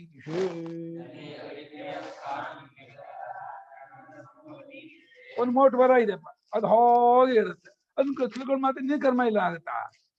ಮೋಟ್ ಬರ ಹಾಗೆ ಇರುತ್ತೆ. ಒಂದು ಕಲ್ಬಂಡೆ ಅವಿಕ್ರಿಯವಾಗಿ ಹಾಗೆ ಇರುತ್ತೆ, ನಾನು ತಿಳ್ಕೊಂಡ್ಬಿಡ್ತೀನಿ, ಅದು ನನಗೂ ಕರ್ಮ ಇಲ್ಲ ಅಂದ್ಬಿಟ್ರೆ ಬಂಡೆ ಅವಿಕ್ರಿಯಾಗಿರೋದಕ್ಕೂ ನೀನ್ ಕರ್ಮ ಮಾಡ್ದಿರೋದಕ್ಕೂ ಏನೇ ಸಂಬಂಧ? ಸಾಣದಿಂದ ಮೋಟ್ ಬರ, ಒಂದು ಬಂಡೆ, ಒಂದು ಕಲ್ಲು, ಯಾವುದೋ ಗೂಟ, ಅದು ಅವಿಕ್ರಿಯ ಅಂತ ತಿಳ್ಕೊಂಡ್ಬಿಟ್ರೆ ನಿನಗೂ ಕರ್ಮ ಇಲ್ಲ ಕಣಪ್ಪ ಅಂತ ಹೇಳಿದ್ರೆ ಹೆಂಗಾಯ್ತು ಹಂಗಾಯ್ತು ಅಂತ ಇದ್ದಾನೆ. ಇವನು ಬೇರೆ ಅಂತ ತಿಳ್ಕೊಂಡ್ಬಿಟ್ಟಿದ್ದಾನೆ. ಆತ್ಮನೇ ಬೇರೆ, ಜ್ಞಾನಿಯೇ ಬೇರೆ. ಆದ್ರೆ ಆತ್ಮ ಅವಿಕ್ರಿಯನಾದರೂ, ಅವನಿಗೆ ಹುಟ್ಟು ಸಾವು ಇಲ್ಲವಾದರೂ, ಅವನು ನಿತ್ಯವಾಗಿ ಪುರಾಣನಾದರೂ, ಇವನಿಗೇನಾಗಿದೆ ಧಾಡಿ ಮಾಡೋಕ್ಕೆ ಅಂತ ಮಾಡ್ಲಿ ಕರ್ಮ ಅಂತ ಈಗ ಹೇಳ್ತಾರೆ. ವಿದುಷಃ ಆತ್ಮ, ಜ್ಞಾನಿಗೆ ಅದು ಸ್ವರೂಪ ಬೇರೆ ಅಲ್ಲ. ನೀನು ಅನ್ಯತ್ವ ವಿದುಷಃ ಅಂದ್ರೆ ಅದೇ ತಪ್ಪು. ಜ್ಞಾನಿ ಅಂತ ಯಾರು ನೀನು ನೋಡ್ತಿದ್ಯೋ, ನೀನು ದೇಹ ದೃಷ್ಟಿಯಿಂದ ಜ್ಞಾನಿ ವ್ಯಕ್ತಿಯಾಗಿ ನೋಡ್ತಿದೆಯೇ ಹೊರತು, ಜ್ಞಾನಿಗೆ ಸ್ವಾನುಭವ ದೃಷ್ಟಿಯಿಂದ ಅವನು ಹುಟ್ಟಿಲ್ಲದ ಸಾವಿಲ್ಲದ ಅವಿಕ್ರಿಯವಾದ ಪರಬ್ರಹ್ಮವೇ ನಾನು ಅಂತ ಸ್ಪಷ್ಟವಾಗಿ ನಿಶ್ಚಿತವಾಗಿ ಅಲ್ಲಿ ಅನುಭವ ಇರುತ್ತೆ, ಅವಗತಿ ಇರುತ್ತೆ. ಸರ್ವ ದುಃಖ ವಿದುರ್ಮುಕ್ತ ಚೈತನ್ಯ ಅಂತ ಹಾಗೆ ಅನ್ಸಿಕೊಂಡಿರ್ತಾನೆ. ನಾನು ದೇಹೇಂದ್ರಿಯ ಮನೋಮಧ್ಯೆ ಕೂಡ್ಕೊಂಡವನು, ಕರ್ತೃಭೋಕ್ತವಾಗಿರುವವನು, ಜನ್ಮ ಅನ್ಕೊಂಡೇ ಇರಲ್ಲ. ಸಂಪೂರ್ಣ ಇದರ ಮೀರಿದ, ಇದರ ಸಂಬಂಧವಿಲ್ಲದ ಅಖಂಡ ಪರಿಪೂರ್ಣ ಸಚ್ಚಿದಾನಂದ ಸ್ವರೂಪ ಪರಬ್ರಹ್ಮವೇ ಕೊಡುತ್ತಾರೆ. ನ ದೇಹಾದಿ ಸಂಘಾತಸ್ಯ ವಿದ್ವತ್ತ, ವಿದುಷೋಭಾವ ವಿದ್ವತ್ತ. ದೇಹಾದಿ ಸಂಘಾತ ಅಲ್ಲ ಜ್ಞಾನಿ, ಸಂಘಾತನ ಗುಂಪು. ದೇಹೇಂದ್ರಿಯ ಮನೋಬುದ್ಧಿ ಅಲ್ಲ ಜ್ಞಾನಿ. ಜ್ಞಾನಿ ಯಾರೋ? ಆತ್ಮಸ್ವರೂಪವೇ ಜ್ಞಾನಿ ಅಂತ ಅನ್ನೋದು. ಈ ವ್ಯವಹಾರ ದೃಷ್ಟಿಯಿಂದ ಜ್ಞಾನಿಯು ಆತ್ಮಸ್ವರೂಪ ಬೇರೆ ಅಲ್ಲ.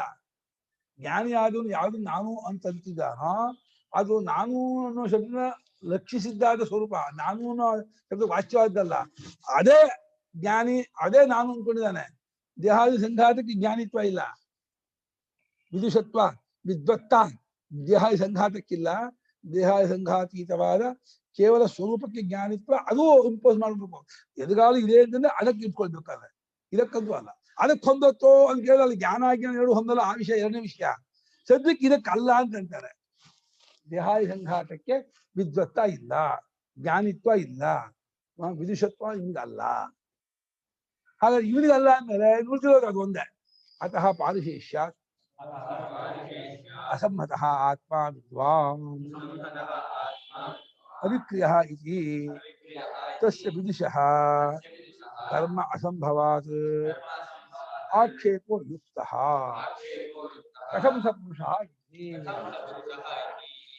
ಪಾಲಿಶೇಷ ಇದ್ಯಾವುದಕ್ಕೂ ವಿದ್ವತ್ತೆ ಇಲ್ಲ ಮೇಲೆ ದೇಹೇಂದ್ರ ಮನೋಬುದ್ಧಿ ಪ್ರಾಣದ ಅಹಂಕಾರಗಳು ತಕ್ಕೊಟ್ರು ಯಾವುದಕ್ಕೂ ಜ್ಞಾನಿತ್ವ ಇಲ್ಲ ಅಂತಂದ್ಮೇಲೆ ಇನ್ನು ಉಳಿದಿರುವಂತಹ ಯಾವುದಕ್ಕೂ ಅಂಟುಕೊಳ್ಳ ಅಸಂಹತ. ಸಂಹತ ಅಂದ್ರೆ ಕೂಡ್ಕೊಂಡವನು, ಅಸಂಹತ ಅಂದ್ರೆ ಕೂಡಿಕೊಳ್ಳದ ಸೇರಿಕೊಳ್ಳದ ಒಂದಾಗಲಿ ಇರುವ ಆತ್ಮನನ್ನು ಎಲ್ಲವನ್ನೂ ತುಂಬಿಕೊಂಡ ವ್ಯಾಪಿಸಿಕೊಂಡ ತತ್ವ ಇದೆಯಲ್ಲ ಅದೇ ವಿದ್ವಾನ್ ಅಂತ ಅನ್ಕೊಂಡು. ಅದು ವಿದ್ವಾನ್ ಆಗತ್ತೋ ಅದು ಅದ್ಮೇಲೆ ಚರ್ಚೆ ಮಾಡೋಣ. ಸದ್ಯಕ್ಕೆ ಇದಕ್ಕೆ ವಿದ್ವತ್ತ ಇಲ್ಲ ಅಂದ್ಮೇಲೆ ಆ ವಿದ್ವತ್ತ ಹೊಂದಿಸ್ಬೇಕು ಅಂದ್ರೆ ಅದಕ್ಕೆ ಹಾಕೋಬೇಕು. ಅಂದ್ರೆ ಅವನು ಅವಿಕ್ರಿಯನು ಆತ್ಮನು ಎಂಬುದಾಗಿ ತಿಳಿದಿರ್ತಕ್ಕವನು ಆತ್ಮ. ಅವನೇ ತನ್ನನ್ನು ಅವಿಕ್ರಿಯನಾಗಿರ್ತಕ್ಕಂಥ ಸ್ವರೂಪವನ್ನು ತಿಳ್ಕೊಂಡಿದ್ದಾನೆ. ತಿಳ್ಕೊಂಡವನು ತಾನೇ, ತಿಳ್ಕೊಂಡದ್ದು ತನ್ನನ್ನೇ, ತಿಳ್ಕೊಳ್ಳೋ ಕ್ರಿಯೆಯು ತಾನೇ. ಕ್ರಿಯಾಕರ್ತೃ ಕ್ರಿಯಾ ಕರ್ಮ ಮೂರನ್ನು ತನ್ನ ಸ್ವರೂಪದ ಸ್ವಯಮೇವಾತ್ಮನಾತ್ಮಾನಂ ವೇತ್ತತ್ವಂ ಪುರುಷೋತ್ತಮ. ಸ್ವಯಂ ಕರ್ತೃ ಆತ್ಮನ ಸಾಧನ, ಆತ್ಮಾನಂ ಕರ್ಮ, ಆತ್ಮಾನಂ ಸ್ವಯಂ ವೇತ್ತಿ. ಸ್ವಯಂ ವೇತ್ತಿ ತಾನು ತಿಳಿದಿರ್ತಾನೆ ಕರ್ತೃ ಆದ.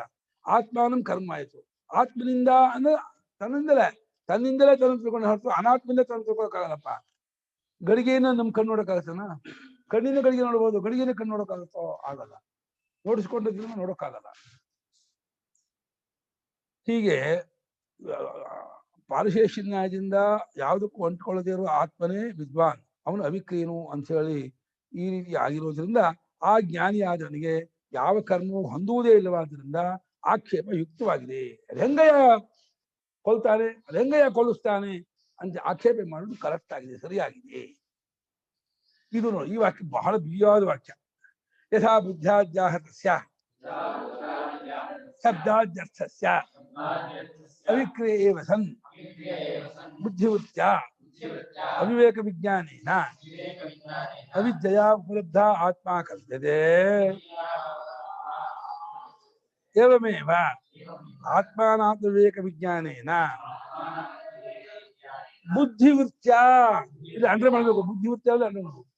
ಅವಿದ್ಯೆಯ ಅಸತ್ಯ ರೂಪಯೈವ ಪರಮಾರ್ಥತಃ ಅವಿಕ್ರಿಯ ಇವ ಆತ್ಮ ವಿದ್ವಾನ್ ಇತ್ಯುಚ್ಯತೆ ಅಂತ ಹೇಳ್ಬೇಕಾದ್ರೆ ಏನು ಮಾಡಕ್ಕಾಗಲ್ಲ. ಬುದ್ಧಿ ಮುಂತಾದ ಆಹೃತ ತಂದದ್ದಾದ ಬುದ್ಧಾದಿ ಆಹೃತ ತಂದು ಬುದ್ಧಿ ಮನಸ್ಸು ಇಂದ್ರಿಯ ತಗೊಂಬರುತ್ತೆ.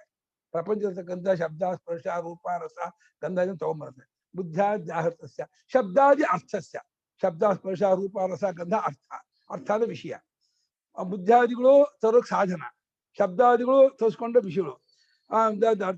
ಅವಿಕ್ರಿಯ ತಾನು ಅವಿಕ್ರಿಯನಾಗೇ ಇದ್ದಾನೆ. ಅವಳು ತಂದಾಗಲು, ಅವಳನ್ನು ಬೆಳಗುವಾಗಲು, ಆಕಾಶ ಹೇಗೆ ಹಕ್ಕಿಗಳು ಹಾರಬೇಕು ಅಂತ ಅಂದ್ಕೊಂಡಾಗಲು, ಹಾರುತ್ತಿರುವಾಗಲು, ಹಾರಬೇಕು ಕೂತ್ಕೊಂಡಾಗಲು ಆಕಾಶವಾಗೇ ಇರುತ್ತೆ.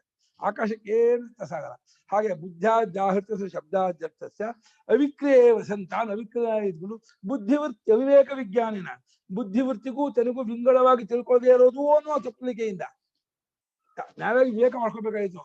ಕ್ರಿಯೆ ಮಾಡ್ತಿರೋದು ಬುದ್ಧಿವೃತ್ತಿ, ತಾನು ಬುದ್ಧಿವೃತ್ತಿ ಸಾಕ್ಷಿ ಆಗಿದ್ದಾನೆ. ಸಾಕ್ಷಿ ಆಗಿದ್ದು ಬೇರೆ ಆಗಿದ್ರು ಕೂಡ ಬುದ್ಧಿವೃತ್ತಿಗೂ ತನಗೂ ಅವಿವೇಕ ಅಂದ್ರೆ ಒಂದ್ ಮಾಡ್ಕೊಂಡು ಉಪಲಬ್ಧ ಆತ್ಮ ಕಲ್ಪನೆ. ಆತ್ಮ ನೋಯರ್, ಅರಿಯುವನು ಅಂತ ಹೇಗೆ ಕಲ್ಪಿಸ್ತೀವೋ, ಉಪಲಬ್ಧತ್ವ ಆತ್ಮನಿಗೆ ಅಧ್ಯಾರೋಪದಿಂದ ಬಂದದ್ದು. ನೀವು ಉಪಲಬ್ಧತ್ವ ಆತ್ಮನಿಗಿಲ್ಲ.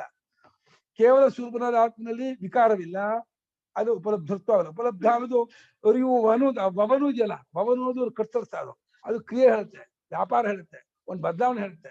ಅದು ಅಲ್ಲಿ ಕ್ರಿಯೆ ಇಲ್ಲ, ವ್ಯಾಪಾರ ಇಲ್ಲ, ಬದಲಾವಣೆ ಇಲ್ಲ. ಅದು ಅರಿಯುವನು ಅಂತ ಅನಿಸ್ಕೊಂಡ. ಇದು ಅಚೇತನ, ಬುದ್ಧಿ ಅಚೇತನ, ಇದು ಅರಿಯೋದಿಲ್ಲ. ಇವನು ವಿಕಾರವಾಗುವುದಿಲ್ಲ, ಇವನು ಅರಿಯೋದಿಲ್ಲ. ಆದ್ರೂ ಕೂಡ ಈ ಎರಡಕ್ಕೂ ಅವಿವೇಕ ವಿಜ್ಞಾನಿನ, ಬುದ್ಧಿವೃತ್ತಿಗೂ ತನಗೂ ವಿಂಗಡ ಮಾಡ್ಕೊಳ್ಳದೆ ಇರೋದು ಅನ್ನೋ ತಪ್ಪಲಿಕೆಯಿಂದ ಆತ್ಮ ಯಥಾ ಉಪಲಬ್ಧ ಉಚ್ಯತೆ ಏವಮೇವ ಆತ್ಮ ಅವಿವೇಕ. ಇದೇ ರೀತಿಯಾಗಿ ಶಾಸ್ತ್ರ ಮತ್ತು ಗುರುಗಳ ಸಹಾಯದಿಂದ ಯಾವ್ದನ್ನು ಅನಾತ್ಮ ಅಂತ ಯಾವ್ದನ್ನ ಆತ್ಮ ಅಂತ ವಿಂಗಡ ಮಾಡ್ಕೊಂಡು ಹೋಗಿ ಎಲ್ಲ ಅನಾತ್ಮವನ್ನು ಬಿಟ್ಕೊಂಡ್ಮೇಲೆ ಅಸತ್ಯ ರೂಪಯೇ ಬುದ್ಧಿವೃತ್ಯ, ಸುಳ್ಳಾದದ್ದೇ ಆಗಿರ್ತಕ್ಕಂಥ ಬುದ್ಧಿವೃತ್ತಿಯಿಂದ ಆತ್ಮ ವಿದ್ವಾನ್ ಇತ್ಯುಚ್ಯತೆ. ವಿದ್ವಾನ್ ಅಂತೂ ಸುಳ್ಳಾಗೆ, ಉಪಲಬ್ಧಿತ್ವ ಹೇಗೆ ಸುಳ್ಳಾಗಿ ಬಂದದ್ದೋ ವಿದ್ವಾನ್ ಅನ್ನೋದು ಕೂಡ ಸುಳ್ಳಾಗಿಯೇ ಆತ್ಮನಿಗೆ ಹಾಕಬೇಕು. ಆದ್ರೆ ವಿದ್ವಾನ್ ಶಬ್ದ ಇದ್ರೆ ಅದು ಆತ್ಮನಿಗೆ ಹಾಕಬೇಕು. ನೀವು ಶಬ್ದವೇ ಇಲ್ಲ ಅಂದ್ರೆ ಆತ್ಮನಿಗಿಲ್ಲ ಅಂತ ಒಪ್ಕೊಳ್ತೀವಿ. ಅಸತ್ಯ ರೂಪ ಇವ ಅಂತ ಹೇಳಿದ ಭಾಷಿಕಾರರು, ಸುಳ್ಳೇ ಆಗಿರ್ತಕ್ಕಂಥ. ಯಾಕೆಂದ್ರೆ ಕೇವಲವಾದ ಬುದ್ಧಿವೃತ್ತಿಯೂ ಅದನ್ನು ಅರಿಯೋಲ್ಲ, ಕೇವಲ ಆತ್ಮನೂ ಅರಿವನಲ್ಲ. ಅದು ಬುದ್ಧಿವೃತ್ತಿಗೂ ತನಗೂ ಸಂಬಂಧ ಮಾಡಿಕೊಂಡು ಆ ಶಾಸ್ತ್ರಾಚಾರ್ಯ ಉಪದೇಶ ವಾಕ್ಯವನ್ನು ತಾನು ಮನನ ಮಾಡುತ್ತಾ, ಮನನ ಮಾಡುವವರಿಗೆ ಬುದ್ಧಿವೃತ್ತಿ ತಾನು ಕೂಡ್ಸ್ಕೊಂಡಿರ್ತಾರೆ. ಮನನ ಮಾಡುತ್ತಲೇ ತಾನು ಬಿಟ್ಕೊಂಡು ತಾನಾಗಿ ಉಳ್ಕೊಂಡ್ಬಿಡ್ತಾನೆ. ಉಳ್ಕೊಂಡು ಕೇವಲವಾದಂತಹ ಸ್ವರೂಪದಿಂದ ತಾನು ಉಳಿದವನಾದರೂ, ಆದ್ರೆ ಇವರು ತಿಳ್ಕೊಂಡ ಅನ್ನೋದು ಬರೀ ಆತ್ಮ ಹೇಳ್ತೀರೋ ಬರೀ ಬುದ್ಧಿಗೆ ಹೇಳ್ತಿರೋ? ಬರೀ ಒಂದಕ್ಕೂ ಹೇಳ್ತಾಗಲ್ಲ. ಅದಕ್ಕೆ ಭಾಷಿಕಾರರು ಆ ಆತ್ಮಾನಾತ್ಮ ಆತ್ಮಾನಾತ್ಮರ ವಿವೇಕ ಜ್ಞಾನವೆಂಬ ಬುದ್ಧಿವೃತ್ತಿ, ವಿವೇಕ ಜ್ಞಾನವು ಬುದ್ಧಿವೃತ್ತಿಗೆ ಸೇರಿದ್ದು, ವಿವೇಕ ಜ್ಞಾನ ಆತ್ಮಸ್ವರೂಪ ಸೇರಿದ್ದಲ್ಲ. ಇಲ್ಲಿ ಎಷ್ಟು ಅನಾತ್ಮ ಅಂತ ಯಾವ ಬುದ್ಧಿನ ನಿಶ್ಚಯ ಮಾಡ್ಕೊಳ್ತೀರೋ ಅದು ಬುದ್ಧಿವೃತ್ತಿಗೆ ಸೇರಿದ್ದು. ಅದಕ್ಕೆ ವಿದ್ಯಾ ಅಂತ ಹೆಸರು ಕೊಟ್ರು ನೋಡಿ. ಆ ಒಂದಕ್ಕೆ ವಿದ್ಯಾ ಹೆಸರು ಕೊಟ್ರು ವಿವೇಕ ವಿಜ್ಞಾನಕ್ಕೆ, ಅವಿವೇಕ ವಿಜ್ಞಾನಕ್ಕೆ ಅವಿದ್ಯಾ ಹೆಸರು ಕೊಟ್ರು.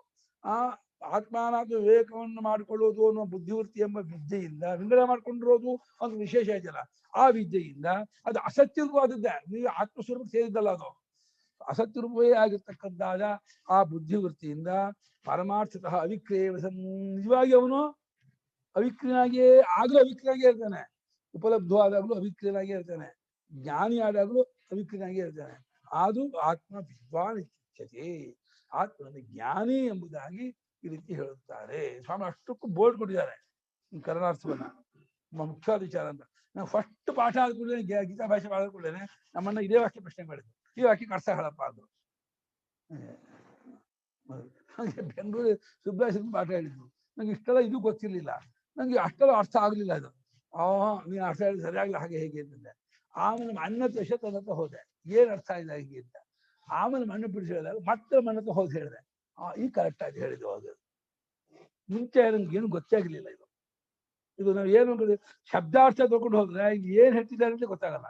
ಭಾಷ್ಯಕಾರರು ಅನುಭವವನ್ನು ಇಟ್ಕೊಂಡು ಹೇಳ್ತಿದ್ದಾರೆ. ಕೇವಲನಾದ ಆತ್ಮನಿಗೆ ಉಪಲಬ್ಧತ್ವೂ ಇಲ್ಲ, ಜ್ಞಾನಿತ್ವವೂ ಇಲ್ಲ. ಆದ್ರೆ ಉಪಲಬ್ಧತ್ವವು ಕೂಡ ಬುದ್ಧಿವೃತ್ತಿ ಅವಿವೇಕ ವಿಜ್ಞಾನದಿಂದ ಉಪಲಬ್ಧತ್ವ ಬರುತ್ತೆ. ಆದ್ರೂ ವಿವೇಕವು ಆತ್ಮ ವಿವೇಕ ವಿಜ್ಞಾನ ವಿದ್ಯೆ ಹೇಳ್ತೀವಲ್ಲ, ಆಗಲೂ ಕೂಡ ವಿದ್ಯೆ ಉತ್ಪತ್ತಿ ಕಾಲದಲ್ಲೂ ಬುದ್ಧಿಗಳು ಸೇರ್ಕೊಂಡೇ ಇರ್ತಾನೆ. ಅದು ಅಸತ್ಯರೂಪವಾದ ವಿದ್ಯೆಯಿಂದಲೇ ಆತ್ಮ ವಿದ್ವಾನ್ ಅನ್ಸ್ಕೋತಾನೆ. ಆ ವಿದ್ಯೆಯು ಸತ್ಯರೂಪವಾದದ್ದಲ್ಲ. ಹಾಗೆ ಚೈತ್ರದಲ್ಲಿ ವಿದ್ಯೆ ನಾಮರೂಪ ಪಕ್ಷ ಎಂದ್ರು. ಜ್ಞಾನಾಜ್ಞಾನಗಳು ಅನಾತ್ಮ ಪಕ್ಷಕ್ಕೆ ಸೇರಿದ್ದೇ ಹೊರತು ಆತ್ಮಸ್ವರೂಪಕ್ಕೆ ಸೇರಿದ್ದಲ್ಲ ಜ್ಞಾನಾಜ್ಞಾನಗಳು. ಬುದ್ಧಿವೃತ್ತಿಯಲ್ಲೇ ಅಜ್ಞಾನ, ಬುದ್ಧಿವೃತ್ತಿಯಲ್ಲೇ ಜ್ಞಾನ. ಒಂದು ವೃತ್ತಿ ಪ್ರಧಾನವಾಗಿ ಜ್ಞಾನಾಜ್ಞಾನ ಹೇಳಬೇಕೆ ಹೊರತು ಸ್ವರೂಪದ ಕಡೆಯಿಂದ ಜ್ಞಾನಾಜ್ಞಾನ ಹೇಳಕ್ ಬರಲ್ಲ. ಹಾಗಾಗಿ ಬುದ್ಧಿವೃತ್ತಿಯನ್ನು ಇಟ್ಕೊಂಡು ಬುದ್ಧಿಯು ವಿಚಾರ ಮಾಡುತ್ತಿದ್ದು ಇದು ಮಾಡ್ಕೊಳ್ತಿದ್ದೆ, ವಿವೇಕಿ ವಿಚಾರ ಮಾಡ್ತಾ ಇದ್ದಾನೆ ಅಂತ ಅನ್ಕೊಳ್ತೀವಿ. ಆ ಅವಗತಿ ಪರ್ಯಂತ ಅನುಭವ ಆಯ್ತು ಅನ್ನುವರೆಗೂ ಹೋದಾಗ ಅನುಭವ ಆಗುವಾಗ ಬುದ್ಧಿವೃತ್ತಿ ದಾಟ್ ಹೋಗಿರ್ತಾನೆ. ಅನುಭವದಲ್ಲಿ ಅನುಭವ ಅಂದ್ರೆ ಆತ್ಮನೇ, ಆ ಆತ್ಮಸ್ವರೂಪದ ಬುದ್ಧಿ ಸಂಬಂಧ ಇಲ್ಲ. ಆದ್ರೆ ಆ ಅನುಭವದ ಬೇಸಿಕ್ ಮೇಲೆ, ಅದರ ಬೇಸಿಸ್ ಮೇಲೆ ಬುದ್ಧಿಯ ಬಂದು ಮತ್ತೆ ನಾನು ಹೀಗಿಲ್ಲ ಅಂತ ನಿಶ್ಚಯ ಮಾಡ್ಕೊಳ್ತಾನೆ. ಯಾವ ಬುದ್ಧಿಯಲ್ಲಿ ಮುಂಚೆ ತಾನು ಈ ರೀತಿ ಇರ್ತಕ್ಕಂಥ ತಪ್ಪ ನಿಶ್ಚಯ ಮಾಡ್ಕೊಂಡಿದ್ನೋ ಆ ಬುದ್ಧಿಯಲ್ಲಿಯೇ ಮತ್ತೆ ತಾನು ಅನುಭವದ ಬೇಸಿಸ್ ಮೇಲೆ ಬಂದು ನಾನು ಹುಟ್ಟಿಲ್ಲ, ಬದಲಾವಣೆ ಬೇಕಾಗಿಲ್ಲ ನಿಶ್ಚಯ ಮಾಡ್ಕೊಳ್ತಾನೆ. ಅದಕ್ಕೆ ಜ್ಞಾನಿ ವಿದ್ವಾನ್ ಅಂತ ಹೇಳ್ಬೇಕು. ಅದು ಒಂದು ರೀತಿ ಅಧ್ಯಾರೂಪವೇ, ಅದು ಅಸತ್ಯ ರೂಪವೇ, ನಿಜವಾದದ್ದಲ್ಲ. ಹೇಗೆ ಅವಿದ್ಯೆ ನಿಜವಾದದ್ದಲ್ಲವೋ ವಿದ್ಯೆಯು ನಿಜವಾದದ್ದಲ್ಲ. ಆದ್ರೆ ವಿದ್ಯೆ ಏನಾದ್ರು ಅವಿದ್ಯೆಯಲ್ಲಿ ವಿದ್ಯೆ ಬಾಧೆ ಮಾಡುತ್ತೆ. ಎರಡೂ ಅನಾತ್ಮ ಕ್ಷೇತ್ರಕ್ಕೆ ಸೇರಿದ್ದಾದ್ರೂ ಆತ್ಮಸ್ವರೂಪಕ್ಕೆ ಸೇರಿದ್ದಲ್ಲವಾದರೂ ಆಮೇಲೆ ಉಂಟಾದ ವಿದ್ಯೆಯು ಮೊದಲಿದ್ದಾದ ಅವಿದ್ಯೆಯನ್ನು ಬಾಧೆ ಮಾಡಿ ತಾನೂ ಬಾಧಿತವಾಗಿ ತಾನೂ ಸತ್ಯವಾಗಿ ಉಳಿದೇನೆ. ಮತ್ತೆ ಆ ವಿದ್ಯೆಯನ್ನು ಬಾಧೆ ಮಾಡೋದು ಇನ್ನೊಂದು ಅವಿದ್ಯೆ ಆಗಲಿ ವಿದ್ಯೆ ಆಗಲಿ ಬರಲ್ಲ. ಪ್ರಶ್ನೆ ಮಾಡಿ ಅದು ಕಲ್ಪನೆ ಮಾಡ್ಕೋಕ್ಕೂ ಬರಲ್ಲ. ಯಾಕಂದ್ರೆ ಇನ್ನೊಂದನ್ನೇ ಉಳಿಸಲ್ಲ. ಅದು ಇನ್ನೊಂದೆಂಬುದನ್ನೇ ಎಲ್ಲವನ್ನು ಅಳಿಸಿಬಿಟ್ಟು ಆ ವಿದ್ಯೆ ಉತ್ಪತ್ತಿ ಆಗುತ್ತಲೇ ತಾನೂ ಆತ್ಮ ಲಯ ಬಿಡುತ್ತೆ. ಆ ವಿದ್ಯೆ ಮತ್ತೆ ಸತ್ಯ ಉಳಿಯಲ್ಲ. ಎಂಥ ಅನುಭವ ಆಗಿದೆ ಅಂತಂದ್ರೆ ಗೊತ್ತಾಗುತ್ತಲೇ ಆತ್ಮೀಯವೇದಂ ಸ್ವಲ್ಪ ಅನುಭವ ಸೆಟ್ಲ್ ಆಗ್ಬಿಡ್ತಾನೆ. ಆಮೇಲೆ ಮತ್ತೆ ಬುದ್ಧಿವೃತ್ತಿಯೂ ಇಲ್ಲ, ಪ್ರಪಂಚವೂ ಇಲ್ಲ, ಇಂದ್ರಿಯವೂ ಇಲ್ಲ, ನಾಮರೂಪ ಯಾವುದೂ ಇಲ್ಲ. ಇರೋದಲ್ಲ ಇದು ಒಂದೇ, ತಾನೇ ತನ್ನ ಹೊರತಾಗಿ ಏನೇನು ಇಲ್ಲ ಅನ್ನುವ ಅನುಭವ ನಿಂತು ಬಿಡ್ತಾನೆ. ಇದು ಪರಮಾರ್ಥ ಸ್ಥಿತಿ. ಅದು ಬಹಳ ಉತ್ತಮ ಅಂತ ವಾಕ್ಯ ಇದು. ಆತ್ಮನು ಸ್ವರೂಪದಿಂದ ಜ್ಞಾನಿಯೂ ಅಲ್ಲ ಅಜ್ಞಾನಿಯೂ ಅಲ್ಲ. ಆಯಾ ಬುದ್ಧಿವೃತ್ತಿ ರೂಪವಾದ ಉಪಾಧಿಯಿಂದ ಜ್ಞಾನಿಯೆಂದೂ ಅಜ್ಞಾನಿಯಿಂದ ವಿವರ್ತನಾಗುತ್ತಾನೆ. ವಿದ್ಯಾವಿದ್ಯೆಗಳು ನಿಜವಾಗಿ ಆತ್ಮ ಸಂಬಂಧ ತೈತ್ರಿಯ ಭಾಷೆ ನೋಡಿ 2:8 13:2 ಇದೆ. ತೈತ್ರಿಯ ಭಾಷೆ ನೋಡಿ. ಈ ವಾಕ್ಯ ಗಟ್ ಮಾಡ್ಕೋಬೇಕು. ಯಥಾ ಬುದ್ಧ್ಯಾಧ್ಯಾಹತಸ್ಯ ಶಬ್ದಾಧ್ಯರ್ಥಸ್ಯ ಐವಿಕ್ರಿಯೇವಸನ್ ಬುದ್ಧಿವೃತ್ತ್ಯಾ. ಬುದ್ಧಿವೃತ್ತಿ ವಿವೇಕ ವಿಜ್ಞಾನ ಪಾಠ ಇತ್ತು, ಸ್ವಾಮಿ ಹೊಡ್ಕೊಂಡ್ರು. ಬುದ್ಧಿವೃತ್ತ್ಯಾ ಅಲ್ಲ ಸ್ವಾಮಿಗಳು ಸ್ಪಷ್ಟ ಅರ್ಥ ಆಗುತ್ತೆ ಅಂತ. ಬುದ್ಧಿವೃತ್ಯ ಅವಿವೇಕ ವಿಜ್ಞಾನ ವಿಶೇಷ. ಹಾ, ಹಾಗಾಗಿ ಬುದ್ಧಿವೃತ್ಯ ಅವಿದ್ಯೆಯ ಅಂತ. ಹೌದು, ಬುದ್ಧಿ 4 ಬುದ್ಧಿವೃತ್ತಿ ವಿವೇಕ ವಿಜ್ಞಾನ ಎಂದೇ ನಾವು ಇಟ್ಕೊಂಡು ಭಾಷೆ ಬದುಕಿ ಬೇಕಾದದ್ದು. ಅಲ್ಲಿ ಅದಕ್ಕೆ ಹಾಗೆ ಮಾಡಿದ್ರೆ ತಪ್ಪಾಗಲ್ಲ, ಹಾಗೆ ಅರ್ಥ ಮಾಡೋದಾದ್ರೆ ಬುದ್ಧಿವೃತ್ತಿ ವಿವೇಕ ವಿಜ್ಞಾನ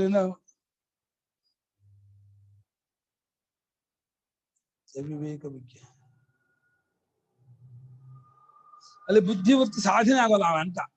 ಬುದ್ಧಿವೃತ್ತಿಯೇ ಅವಿವೇಕ ಅಂತ ಆಗ್ಬಿಡುತ್ತೆ ಅಂತ. ಬುದ್ಧಿವೃತ್ತಿಯೇ ಅವಿವೇಕ ಅಂತಲ್ಲ, ಬುದ್ಧಿವೃತ್ತಿಯಲ್ಲ ಆಗುವ ಅವಿವೇಕ ವಿಜ್ಞಾನ ಅಂತ ಸ್ಪಷ್ಟ ಆಗುತ್ತೆ. ಅಲ್ಲ, ಜ್ಞಾನಾಜ್ಞಾನ ಹೇಳ್ಬೇಕು. ಜ್ಞಾನಾಜ್ಞಾನಗಳು ಬುದ್ಧಿಗೆ ಸಂಬಂಧಪಟ್ಟದ್ದು. ಬುದ್ಧಿವೃತ್ತಿಯಲ್ಲಿ ವಿವೇಕ ಮಾಡ್ಕೊಂಡ್ರೆ ಅದಕ್ಕೆ ಜ್ಞಾನ ಅಂತೂ, ಬುದ್ಧಿವೃತ್ತಿಯಲ್ಲಿ ವಿವೇಕ ಮಾಡ್ಕೊಂಡ್ರೆ ಅದು ಅಜ್ಞಾನ ಅಂತ ಹೇಳ್ಬೇಕು. ಅದು ಆತ್ಮ ಸಂಬಂಧಪಟ್ಟಿಲ್ಲ ಅಂದ್ರೆ ಎರಡನೇ ವಿಷಯ.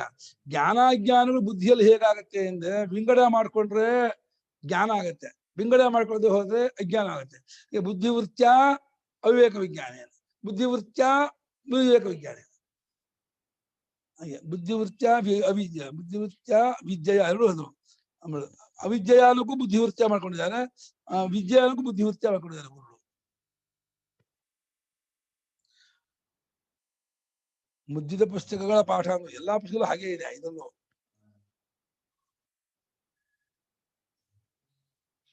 ಅಸತ್ಯ ರೂಪವಾಗಿರ್ತಕ್ಕಂತಹ ಈ ವಿದ್ಯೆಯಿಂದ, ಬುದ್ಧಿವೃತ್ತಿಯಾದ ವಿದ್ಯೆಯಿಂದ ಪರಮಾರ್ಥದ ಅವಿಕ್ರಿಯ ಆತ್ಮ ಅದು ಮುಖ್ಯ. ಅದು ಯಾವಾಗಲೂ ಅವಿಕ್ರಿಯನಾಗಿ, ನೀವು ಅಜ್ಞಾನ ಇದ್ದಾಗಲೂ, ಈಗ ಮೋಡ ಬಂದಾಗಲೂ ಸೂರ್ಯನಿಗೇನು ಕಟ್ಟೆ ಆಗಲ್ಲ. ಮೋಡ ಹೋದ್ರು ಸೂರ್ಯಗೆ ಜಾಸ್ತಿ ಶೈನಿಂಗ್ ಬರೋಲ್ಲ. ನಮ್ ಕಡೆಯಿಂದ ಮೋಡ ಬಂದಾಗ ಬೆಳಕು ಕಮ್ಮಿ, ಮೋಡ ಬಂದಿದ್ದು ಹೋದಾಗ ಬೆಳಕು ಜಾಸ್ತಿ ನಾವು ಅನ್ಬೋದೇ ಹೊರತು ಸೂರ್ಯನ ಕಡೆಯಿಂದ ಏನು. ಆತ್ಮನ ಕಡೆಯಿಂದ ನಾಮರೂಪಗಳನ್ನು ದಾಟಿದ್ದಾನೆ, ವಿದ್ಯೆಗಳನ್ನು ದಾಟಿದ್ದಾನೆ, ಮೀರಿದವನು, ಅದಕ್ಕೂ ಸಾಕ್ಷಿಯಾಗಿರೋನು. ಅವನಿಗೆ ವಿದ್ಯೆಯೂ ಇಲ್ಲ, ಅವನಿಗೆ ಅವಿದ್ಯೆಯೂ ಇಲ್ಲ, ಎರಡನ್ನೂ ಮೀರಿದವನು.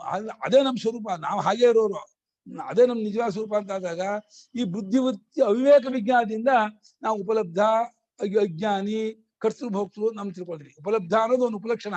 ಉಪಲಬ್ಧತ್ವದಿಂದ ಅಜ್ಞಾನಿತ್ವ, ಕರ್ತೃಭೋಕ್ತೃತ್ವ, ಸಂಸಾರಿತ್ವ ಎಲ್ಲವೂ ಬರುತ್ತೆ.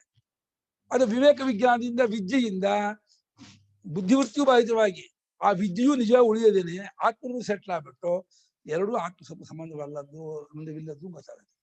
ಇದನ್ನು ಜ್ಞಾನಿ ಅಂತ ಔಪಚಾರಿಕ ಹೇಳ್ಬೇಕು. ಹೇಳಿದ್ರೆ ಸೂರ್ಯನಿಗೆ ಯಾವಾಗ ಬೆಳಕು ಅಂತ ಕೇಳಿದ್ರೆ ಏನ್ ಹೇಳೋಣ, ಯಾವಾಗ ಕತ್ಲೆ ಇತ್ತು. ಈಗ ಆತ್ಮ ಯಾವಾಗ ಜ್ಞಾನಿ ಅಂತ ಕೇಳಿದ್ರೆ ತಪ್ಪು. ನಿಮ್ಗೆ ಯಾವತ್ತಾದ್ರೂ ನನ್ನ ಸ್ವರೂಪದ ಅಜ್ಞಾನ ವಿದ್ಯಿದ್ರೆ ನಾನು ಇವತ್ತು ಜ್ಞಾನಿ ಆದೆ ಅಂತ ಅನ್ಬೋದು.